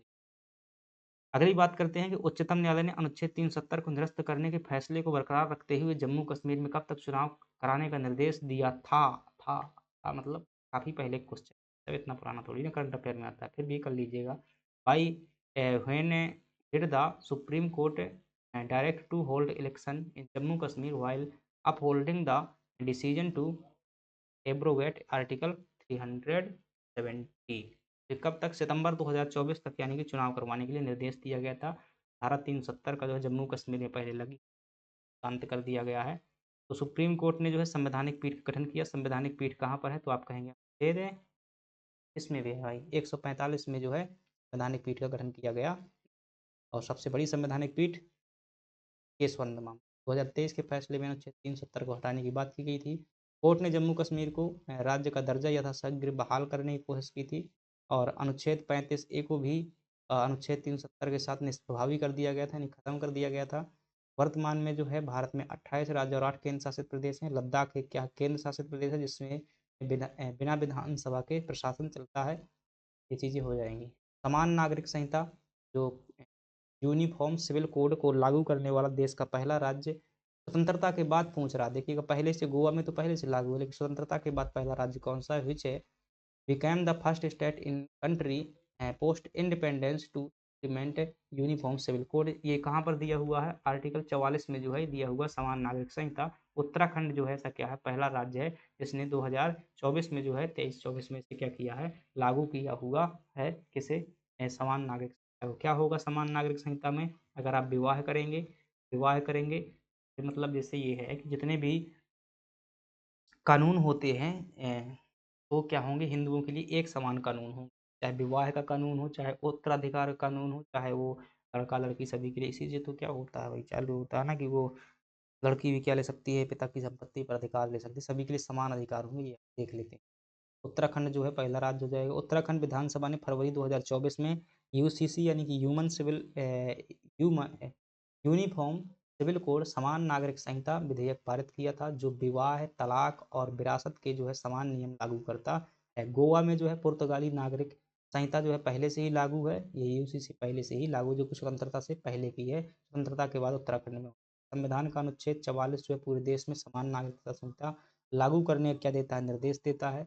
Live in live in relationship का पंजीकरण उत्तराखंड यूसीसी के तहत अनिवार्य किया गया। अगर ऐसा रहना चाहता है कोई तो वहाँ पर रजिस्ट्रेशन जरूरी होगा। न्यायमूर्ति रंजना प्रकाश देसाई समिति ने उत्तराखंड के इस मसौदे को जो है तैयार किया हुआ था। जनरेटिव एआई का मुख्य कार्य क्या होता है? तो what is the main function of generative AI? क्या होता है? केवल डेटा स्टोर कहाँ से करेगा भाई जनरेटिव एआई? नया कंटेंट बनाना इसका क्या होता है, काम होता है। टेक्स्ट, इमेज, ऑडियो जो है बना सकती है। एआई का फादर किसे कहा जाता है? आप क्या कहेंगे? जॉन मैकार्थी को। जनरेटिव एआई क्या होती है? जैसे कि चैट जीपीटी है, जेमिनाई है, मौजूदा डेटा से सीख कर जो है नया डेटा तैयार करता है। एलएलएम का अर्थ होता है लार्ज लैंग्वेज मॉडल, जो है जो मानव जैसी भाषा समझने और लिखने में क्या सक्षम है।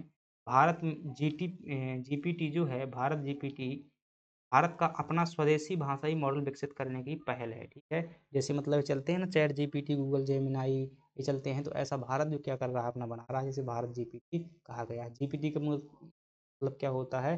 जनरेटिव प्री ट्रेंड ट्रांसफॉर्मर होता है, generated pre trained transformer. Turing test किससे संबंधित है? ध्यान रखना, वह है मतलब एआई का जो टेस्ट किया जाता है उसे क्या कहते हैं? Turing test. इसी को पहले लिमिटेशन इमिटेशन गेम भी कहा जाता था, ये प्रश्न पूछा जा चुका है। डीप फेक तकनीकी एआई का जो है उपयोग करके किसी व्यक्ति की छवि या आवाज़ को क्या कर सकती है, गलत तरीके से, मतलब डीप फेक तकनीकी हमने पढ़ा था ना, किसी भी वीडियो का नकली बना लेना चेहरा लगा करके, वो क्या होता है, डीप फेक।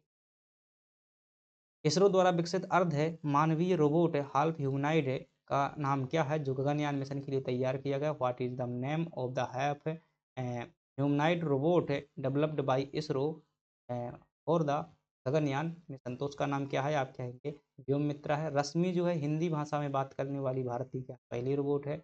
और मानव जो है ये क्या है, आई थिंक सफाई वाला रोबोट है। क्या है? सफाई रोबोट है, ये झाड़ू लगाने वाला रोबोट है।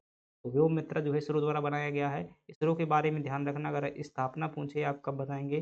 15 अगस्त 1969 को इसकी स्थापना बताएंगे। प्रथम जो अध्यक्ष थे या जनक थे इसके, उसे क्या कहा जाता है? विक्रम साराभाई साहब को कहा जाता है।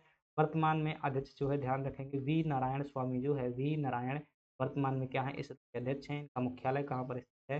इसरो का मुख्यालय जो है बेंगलोर में स्थित है। कहाँ पर स्थित है? बेंगलुरु का मुख्यालय है। आगे बढ़ जाते हैं। व्योममित्रा सही हो जाएगा। रोबोटिक्स के बारे में देखिएगा, व्योममित्रा जो है एक महिला रोबोट है जो अंतरिक्ष में मानव गतिविधियों की क्या करेगी, जांच करेगी। रश्मि विश्व का जो है पहला हिंदी बोलने वाला क्या है, रोबोट है, यथार्थवादी रोबोट मानी जाती है। सोफिया जो है सऊदी अरब की नागरिकता पाने वाली पहली रोबोट है। दक्ष जो है क्या है, डीआरडीओ द्वारा विकसित रिमोट से चलने वाला रोबोट है जो बम निरोधक के रूप में काम करता है। रोबोटिक्स के 3 नियम किसने दिए हुए थे? आप कहेंगे आई सेक 80 में पारित किए गए थे, आई रोबोट नाम की पुस्तक।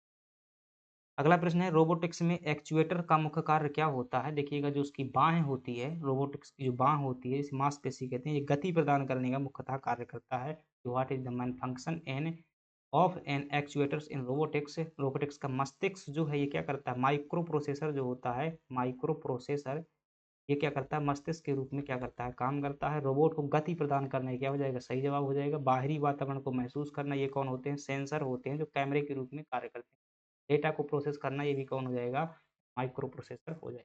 देखिएगा, आपका सही जवाब है रोबोटिक्स को गति या शक्ति प्रदान करना। रोबोट के प्रमुख घटक और कार्य प्राय देखिएगा। एक्चुएटर्स क्या होता है? रोबोट की मांसपेशियों की तरह ये कार्य करते हैं, जो कि ऊर्जा को गति में बदलने का कार्य करते हैं, जिससे क्या होते हैं? हिलते डुलते हैं रोबोट।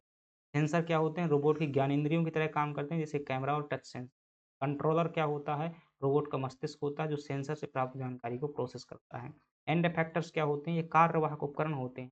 रोबोट के हाथ या उपकरण होते हैं, जो कार्य को सीधे अंजाम देते हैं। इंडस्ट्रियल रोबोट का सर्वाधिक उपयोग वर्तमान में ऑटोमोबाइल उद्योग में, यानी कि वाहन बनाने में किया जाता है। वेल्डिंग और असेंबली के लिए किया जाता है। और जो क्या है भाई, इंडिया मार्ट नहीं, ब्रावो जो है भारत का पहला उद्योग रोबोट। ठीक है, ये देखिएगा, मध्य प्रदेश के किस लोक साहित्यकार को, लास्ट टॉपिक है ये, बुंदेलखंड का जयदेव कहा जाता है? Which folk literature of Madhya Pradesh, which folk literature of Madhya Pradesh is called Jaidev Bundelkhand किसे कहते हैं? ईसरी को क्या कहा जाता है? बुंदेलखंड का जयदेव कहा जाता है। ये फाक से संबंधित है। और रजेऊ जो है, इनकी रजेऊ क्या है, इनकी प्रेमिका का नाम है। जगनिक जो है, ये वीर रस के क्या है, गायक हैं। इन्होंने जो है आल्हा खंड लिखा हुआ था। संत सिंगा जी ये निमाड़ के हैं। कबीर निर्गुणी भजन गाते हैं। और घाघ जो है, ये कहावत के लिए प्रसिद्ध है, ये भी बुंदेलखंड के हैं। देखिएगा, आगे देख लेते हैं। मध्य प्रदेश का लोक साहित्य और प्रमुख व्यक्तित्व देखिएगा कि ईसुरी फागों के लिए प्रसिद्ध है। उन्हें श्रृंगार रस के कारण बुंदेलखंड का क्या कहते हैं? जयदेव कहते हैं। जगनिक जो है आला खंड की रचना की हुई थी, जिसने आल्हा और उदल की 52 लड़ाइयों का जो है वीर गाथा का वर्णन किया है। संत सिंगा जी को जो है निमाड़ का कबीर कहा जाता है, जिनकी रचनाएं आध्यात्मिक और निर्गुण भक्ति धारा पर आधारित हैं। घाघ जो है, घाघ और भंडारी कृषि की कहावतों से संबंधित मौसम विज्ञान के लिए फेमस है। जैसे धान के बारे में उन्होंने कहावत कही थी ना, घाघ कहे सुन घाघरी बिन बरसे ना जाए, तो काले बादल के संदर्भ में कहावत है। कि पंडित माखनलाल चतुर्वेदी को एक भारतीय आत्मा के कहा जाता, या कैसे कहा जाता है भारतीय आत्मा? पंडित माखनलाल चतुर्वेदी को कहा जाता है, पुष्प नहीं मैं सुरवाला के गहनों में गूंथा जाऊं, चाह नहीं मैं सुरवाला के गहनों में गूंथा जाऊं, चाह नहीं मैं भगवान के गले में जाने की मुझे कोई शौक नहीं है। मुझे डाल देना बनवारी, रथ पर देना फेंक जहाँ से जाते हैं मात्र वो। आल्हा गायन के मुख्य रूप से मध्य प्रदेश के किस क्षेत्र में प्रचलित है जो आल्हा गायन है?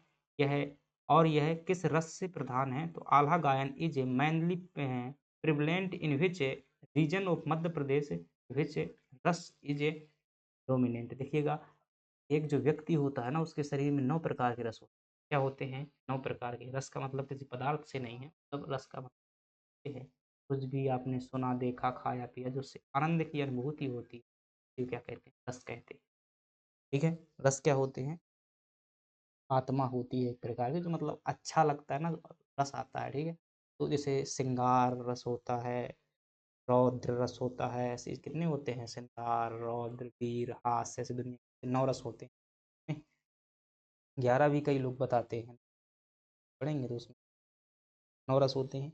हर रस की क्या होती है? व्यक्ति के अंतर्गत चेष्टा होती है। चाहे कितना भी व्यक्ति वो सीधा साधा हो, उसे भी लगता होगा वाओ, हमें भी ये क्या करना चाहिए, सुनना चाहिए, हमें भी ये जो है देखना चाहिए। जैसे कई लोग जो क्या होते हैं, शोक रस की भी क्या होती है, लोगों की चाहत होती है। पर ना ऐसा ना होता, किसी का एक्सीडेंट होता है, देखना सभी लोग जो है भीड़ लगा करके खड़े हो जाते हैं, फोटो खींचते, वीडियो बनाते हैं, उनको भी क्या हो, उसे अच्छा लगता है। ठीक है, तो ये जो है वीर रस होता है। तो ये वीर रस जो है प्रधान आला खंड है, आल्हा गायक है। आल्हा जो खंड है या आल्हा गायन है, वीर रस होता है। ओज गुण होता है, इसमें क्या होता है? ओज गुण होता है। गुण 3 प्रकार के होते हैं। और ये क्षेत्र क्या है? बुंदेलखंड का क्षेत्र है। ये कहते हैं कि 12 बरस तक कुकर जीवे और 16 तक जीवे, बरस 18 क्षत्रिय जीवे, ज्यादा जीवेगा। ठीक है, ये लाइन है, उदल की लाइन है। जब ये अपने पिता का बदला लेने के लिए जाता है, मतलब इसकी उम्र 12 वर्ष की होती है उदल की, तो एक बच्चे का ये क्या कर देता है? हाथ उखाड़ देता है। मतलब शिकार खेल करके आता है, लड़ाई में हाथ उखाड़ देता है। इस बच्चे का जो पिता रहता है, जिसका नाम है माहिल मामा, क्या नाम है? माहिल मामा नाम है। और माहिल मामा कह देते हैं, बहुत बहादुर है तू, तो अपने बाप का बदला ले ले, जिसकी खोपड़ी जो है करिया जम्बे ने क्या है, अभी भी पीपल के पेड़ में काट रखी है। ये उदल यहाँ से जाता है और पहुँचता है कि श्वेत पुतरिया पीली पर गए, पहुँचो राजमहल में जाए, 7 कदम से करी बंदगी, माता खता माफ। ठीक है, तो मतलब बहुत ही वीर रस पर कहता है, दम से कहता है, नी के मन से यज्ञ दे दिया, और छुई दे कब्जा के तलवार, के मन से यज्ञ दे दे, छुई दे कब्जा के तलवार, और आशीर्वाद देव मन से, और मोरी फतेह होए तलवार। तो इनकी माता जो है रोने लगती है उस टाइम पर, कहती है कि जैसे-तैसे मैं जो है समाज में होता है ना विधवा जीवन जीने के लिए कि जैसे-तैसे मैं मतलब सिंदूर पोंछ कर के जी रही हूँ और मैं कहीं पुत्र की भी क्या हो गई वो तुम्हारी उम्मीद से जी रही हूँ। एक दिन क्या होंगे कि बेटे बड़े होंगे और जो है सब कुछ ठीक हो जाएगा, अगर तुम ना होते तो टाइम पर जो है सुसाइड कर लेती। वो नहीं मानता है और समझाती है वो कि जहाँ पर तुम लड़ने की बात कर रहे हो, तुम्हारी उम्र बहुत छोटी है कि बारी उमरिया का लड़का हा, माठन बही थी दूध की धार, बड़ा लड़ैया करिया राजा, वख पेश कब्ज कै मार। ठीक है? और वो कहती है कि लोहे का ईंट काँच का गारा, तोरी फतेह न होए तलवार। जवाब में कहता है कि नरधा इन्नी सब खुदवा देऊँ, खुद भवा देऊँ धा, बदला ले लूँ अपने बाप का, तब मैं नहीं मैया का दूध। खतरनाक इतनी जोश भरी बातें वहाँ पर आती हैं। वो हो जाएगा, बहुत ज़्यादा मोटिवेशन आता है। तो ये अंग्रेज़ जो होते थे ना, क्या होते थे? अंग्रेज़ होते थे। ये फ़ौज में मोटिवेट करने के लिए क्या करते थे? आला गायन किया करते थे, ठीक है? अच्छे-अच्छे कवि बुलाते थे आला गायन करने के लिए कि भाई आ जाओ फ़ौज को मोटिवेट करने के लिए क्योंकि बहुत वीर रस है भाई इसमें देखिएगा। ठीक है? ऐसा कहते हैं कि हीने राजा चंदेला थे, इनको ना कोई करता राम जोहार। मतलब चंदेल राजा इतने फ़ेमस नहीं थे। हीने राजा चंदेला थे, ना कोई करता राम जोहार, जब से जन्मे आल्हा उदल, जग जाहिर कीनी तलवार। पृथ्वीराज को टैक्स जो है चंदेल दिया करता था, लेकिन ऐसा कहते हैं जब से ये हुए हैं तब से टैक्स देना बंद कर दिया था। हालाँकि अलग-अलग कहानियाँ मिलती हैं, लेकिन मेरे यहाँ पर तो बहुत माहौल रहता है इसका जैसे ही बरसात का शुरू होगा, शुरू हो जाएगा आल्हा गायन। बामन लड़ाइयाँ हैं भाई ध्यान रखिएगा, बामनगढ़ की लड़ाइयाँ हैं। इनकी जो प्रथम लड़ाई है ये वहीं से शुरू होती है कि ये 12 वर्ष का जब उदल रहता है तो उस टाइम पर और मलखान सिंह जो रहता है 16 वर्ष का और जो आल्हा रहता है 18 वर्ष का और ये जो है पहली लड़ाई अपने पिता का बदला लेते हैं जहाँ दक्षराज और बत्सराज जो इनके पिता थे मतलब मलखान के पिता थे बत्सराज और आल्हा उदल के पिता थे दक्षराज। इन दोनों को जो है करिया जंबे जो था ये मांडव या मांडू का ही शायद राजा था, इसने क्या कर लिया था कि महोबा लूटा था और जो दक्षराज वत्सराज थे इनकी मुंडी काट कर के ले गया था और वहाँ पर जो खोपड़ी कहते हैं लटका दिया था कि चैलेंज टाइप का एक और चंदेल में जो है इतनी शक्ति नहीं थी उस टाइम पर, तो जब ये सेनापति बड़े हुए तो इन्होंने क्या किया, बदला लेने की जो है बात की हुई थी और फिर पहली लड़ाई वहीं से जीतते हैं और वहीं पर जो है रानी बिजमा, बिजमा नाम है, बिजमा जो है प्रेम प्रसंग का उधर करिया की बेटी से। चलिएगा ये बुंदेलखंड की कहानी है, बुंदेलखंड की सुनो कहानी। देखिएगा मैं एक पंक्ति और कहता हूँ कि बुंदेलखंड की सुन लो बानी, बुंदेली की बाणी में और पानीदार यहाँ का पानी, आग हवे या पानी। है तो यहाँ की ये भी जो है लाइन बहुत फेमस है और ये ठीक है, तो कहीं न कहीं इतिहास का प्रभाव होता है भाई, जैसा इतिहास रहता है जहाँ का, काफ़ी सारा इतिहास का प्रभाव भी था। देखिएगा आल्हा जो है आल्हा गायन दुनिया की सबसे लंबी वीर गाथाओं में से एक है। हाँ, विश्व की भाई सबसे बड़ी वीर गाथा है, ध्यान रखिएगा आल्हा गायन, जो कि बुंदेलखंड में वर्षा ऋतु में जो है गाया जाता है। भरथरी गायन देखिएगा ये मालवा क्षेत्र में प्रचलित है और भरथरी गायन की भी अपनी कहानी है भाई। भरथरी बहुत ज़्यादा गुस्सा हो जाते हैं अपनी ये जो इनकी धर्मपत्नी रहती हैं जिसका नाम क्या है रानी पिंगला, ठीक है? तो पहले तो रानी पिंगला के चक्कर में अपने भाई विक्रमादित्य को वही विक्रमादित्य राजा हैं, ठीक है? ये वही विक्रमादित्य राजा हैं जो हम पढ़ते हैं उज्जैन के राजा। ठीक है? तो भर्तरी अपने भाई विक्रमादित्य को निकाल देते हैं पत्नी के चक्कर में कि वो सती सावित्री है, पवित्र है। बाद में सच्चाई पता चलती है कि उसका तो मतलब प्रेम प्रसंग एक अस्तबल के अधिकारी से है, क्या नाम उसका सुपाल से सुपाल ऐसा नाम। वो बाद में पकड़ जाता है, पता चल जाता है, तो फिर राजा जो है क्या कर देता है राजपाट सब कुछ त्याग कर देता है भर्तरी और दार्शनिक बन जाता है अध्यात्म की ओर। विक्रमादित्य को वापस बुलाता है, कहता है मेरे भाई योग्य नहीं हूँ शासन लायक, तुम ही शासन करो, तुम ईमानदार शासक हो। विक्रमादित्य पर शासन करता है और न्याय के लिए जो है इतिहास में प्रसिद्ध है। सिंहासन बत्तीसी भी आपने पढ़ी होगी कहानियाँ हैं। 32 सिंहासन बत्तीसी जो है 32ओं के जवाब देता है वो कौन विक्रमादित्य, वो अलग-अलग पुत्री मतलब कहते हैं। तो इनके जो भर्तरी जो है फिर बाद में अभी दार्शनिक पढ़ेंगे मेंस में हमारे भर्तरी दार्शनिक मध्य प्रदेश के हैं। तो ये कहते हैं नारी को भाई साहब ये क्या कहते हैं मतलब सभी लोग नारी को क्या कहता है कमज़ोर कहता है कि नारी कमज़ोर है, अबला कहा गया है नारी को जो है, क्या कहा गया है? अबला कहा गया है। लेकिन भर्तरी क्या कहते हैं ये अबला नहीं है, क्या है सबला है, ठीक है? क्या है सबला है मतलब इसके पास में बल सहित है, बहुत ज़्यादा बल है और इसके जो बल का वो कहते हैं मुख्य कारण है वो क्या है सौंदर्यता है। क्या है? ये सौंदर्यता जो है इसके पास में क्या है सबसे बड़ा बल का कारण है और इस सुंदरता से जो है अच्छे बली लोगों को भी क्या कर सकती है, पराजित कर सकती है। ध्यान रखना व्यक्तिगत व्याख्या है, व्यक्तिगत मतलब कि भर्तरी के दृष्टिकोण के अनुसार व्याख्या है, जो सार्वजनिक लागू नहीं कर सकते। इनकी भी जो क्या है, अगर हम समानतः पढ़ते हैं तो ठीक है, भई इतना बड़ा दार्शनिक व्यक्ति ऐसी कैसी बातें कर सकता है, लेकिन थोड़ा-सा इनकी बैकग्राउंड में जाते हैं तो कहीं न कहीं फ्रस्ट्रेशन का प्रभाव यानी कि वियोग श्रृंगार का भी प्रभाव जो है यहाँ पर आपको देखने को मिल जाएगा। ये सभी नारियों के लिए नहीं करते हैं, कहते हैं पतिव्रता नारी जो है अच्छी हो। चलिएगा तो भरथरी गायन कहाँ पर प्रचलित है? मालवा में प्रचलित है। नाथपंथी योगियों द्वारा जो है क्या किया जाता है, किंकारा के साथ में जो है इसका भरथरी गायन के सुबह-सुबह गाया जाता है। बाँस गीत जो है बघेलखंड क्षेत्र में प्रचलित है। कलगीतुर्रा ये भगवान शंकर और माता पार्वती का जो अखाड़ा होता है, ये प्रतिस्पर्धात्मक लोक गायन है, जवाबी शैली में जो गाया जाता है, निमाड़ क्षेत्र में प्रचलित है। ये सभी प्रश्न भाई पूछे जाते हैं। हरदौल की मनौती, ये भी जो है अपने आप में बहुत लोकप्रिय कहानी है और हरदौल की मनौती जो है बुंदेलखंड, बघेलखंड में प्रचलित है और जो वीरता और भाई-बहन के प्रेम का प्रसंग जो है इसमें देखने को मिलता है। इनकी जो बहन रहती है देखिएगा बुंदेलखंड का इतिहास पढ़ेंगे तो वहाँ पर मैं इसकी चर्चा करूँगा। हरदौल जो है, हरदौल सिंह बुंदेला राजा जुझार सिंह बुंदेला के क्या छोटे भाई हैं और इन्होंने जीवन पर्यंत ब्रह्मचारी रहने का जो है फैसला किया था। हरदौल बुंदेला, जुझार सिंह बुंदेला 2 भाई थे और उनकी जो बहन थी उसका नाम था कुंजावती, ठीक है? तो ये जो है बहुत ज़्यादा फेमस थे, जो इनकी भाभी थी यानी कि हरदौल की जो भाभी थी यानी कि जुझार सिंह बुंदेला की पत्नी थी की भांति व्यवहार करते थे और वो भी इन्हें क्या करते थे माता ही मानते थे। परंतु लोगों ने क्या किया, भड़काया कि भाई ऐसा नहीं होता है, भाभी के साथ में जो इनके नाजायज़ संबंध हैं और फिर जुझार सिंह बुंदेला जो है लोगों के चक्कर में आ गए और भाई को क्या कर दिया मतलब उसी भाभी के हाथों से क्या कर दिया, ज़हर खाना में डलवा दिया और हालाँकि हरदौल को ये बता भी देती है वो उनकी नानी की तुम्हारे भैया ने ज़हर मिलवाया हुआ है, तुम ना खाओ। एक फ़ेमस लाइन है, हम तो भोजन विष के करे हैं, तुमका दोष लगन ना दई हैं, अपनी बदनामी ना मर जाएँ। उनने हँस के कौर उठाए, भोजन जी भर कर के खाए और अपने पूरे प्राण अपने सच्चे वचन निभाए, फिर परलोक चले। ठीक है? तो ये आग है इनकी।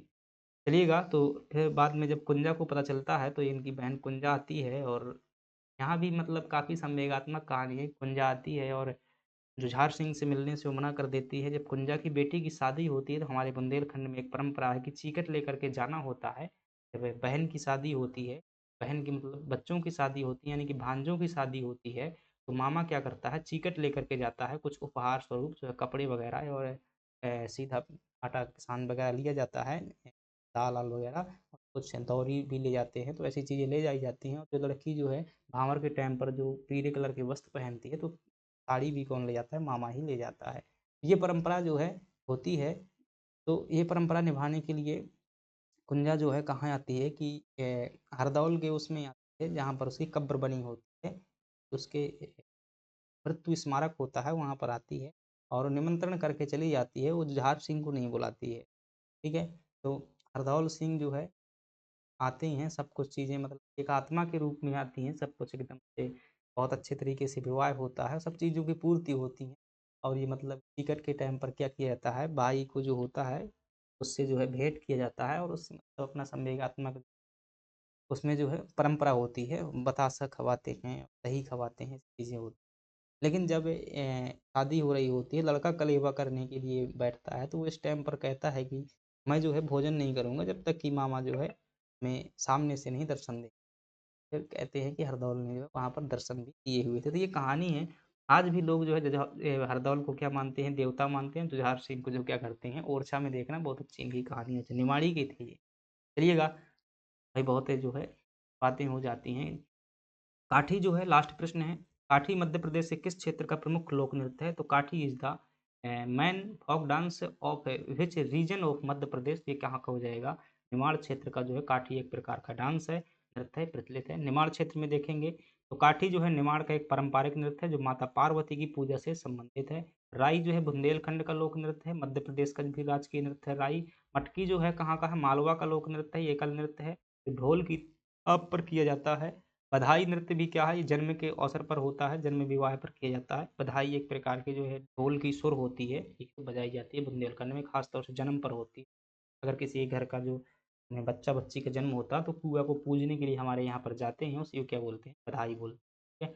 अघोरिया नृत्य जो है भील जनजाति द्वारा होली के अवसर पर झाबुआ और इलियासपुर में किया जाता है। इस प्रकार से फ्रेंड्स क्या होते हैं, प्रश्न होते हैं, पढ़ते रहिएगा, आगे बढ़ते रहिएगा, चलते रहिएगा, तक हौसला वो मंज़िल भी आएगा, प्यासे के पास चलकर समंदर भी आएगा, थक कर न बैठे मंजिल की मुसाफिर, मंजिल भी मिलेगी और मिलेगा। पसंद आया हो तो लाइक और सब्सक्राइब कीजिएगा। टेलीग्राम में आपको जो है वहाँ पर सभी अपडेट मिलते हैं।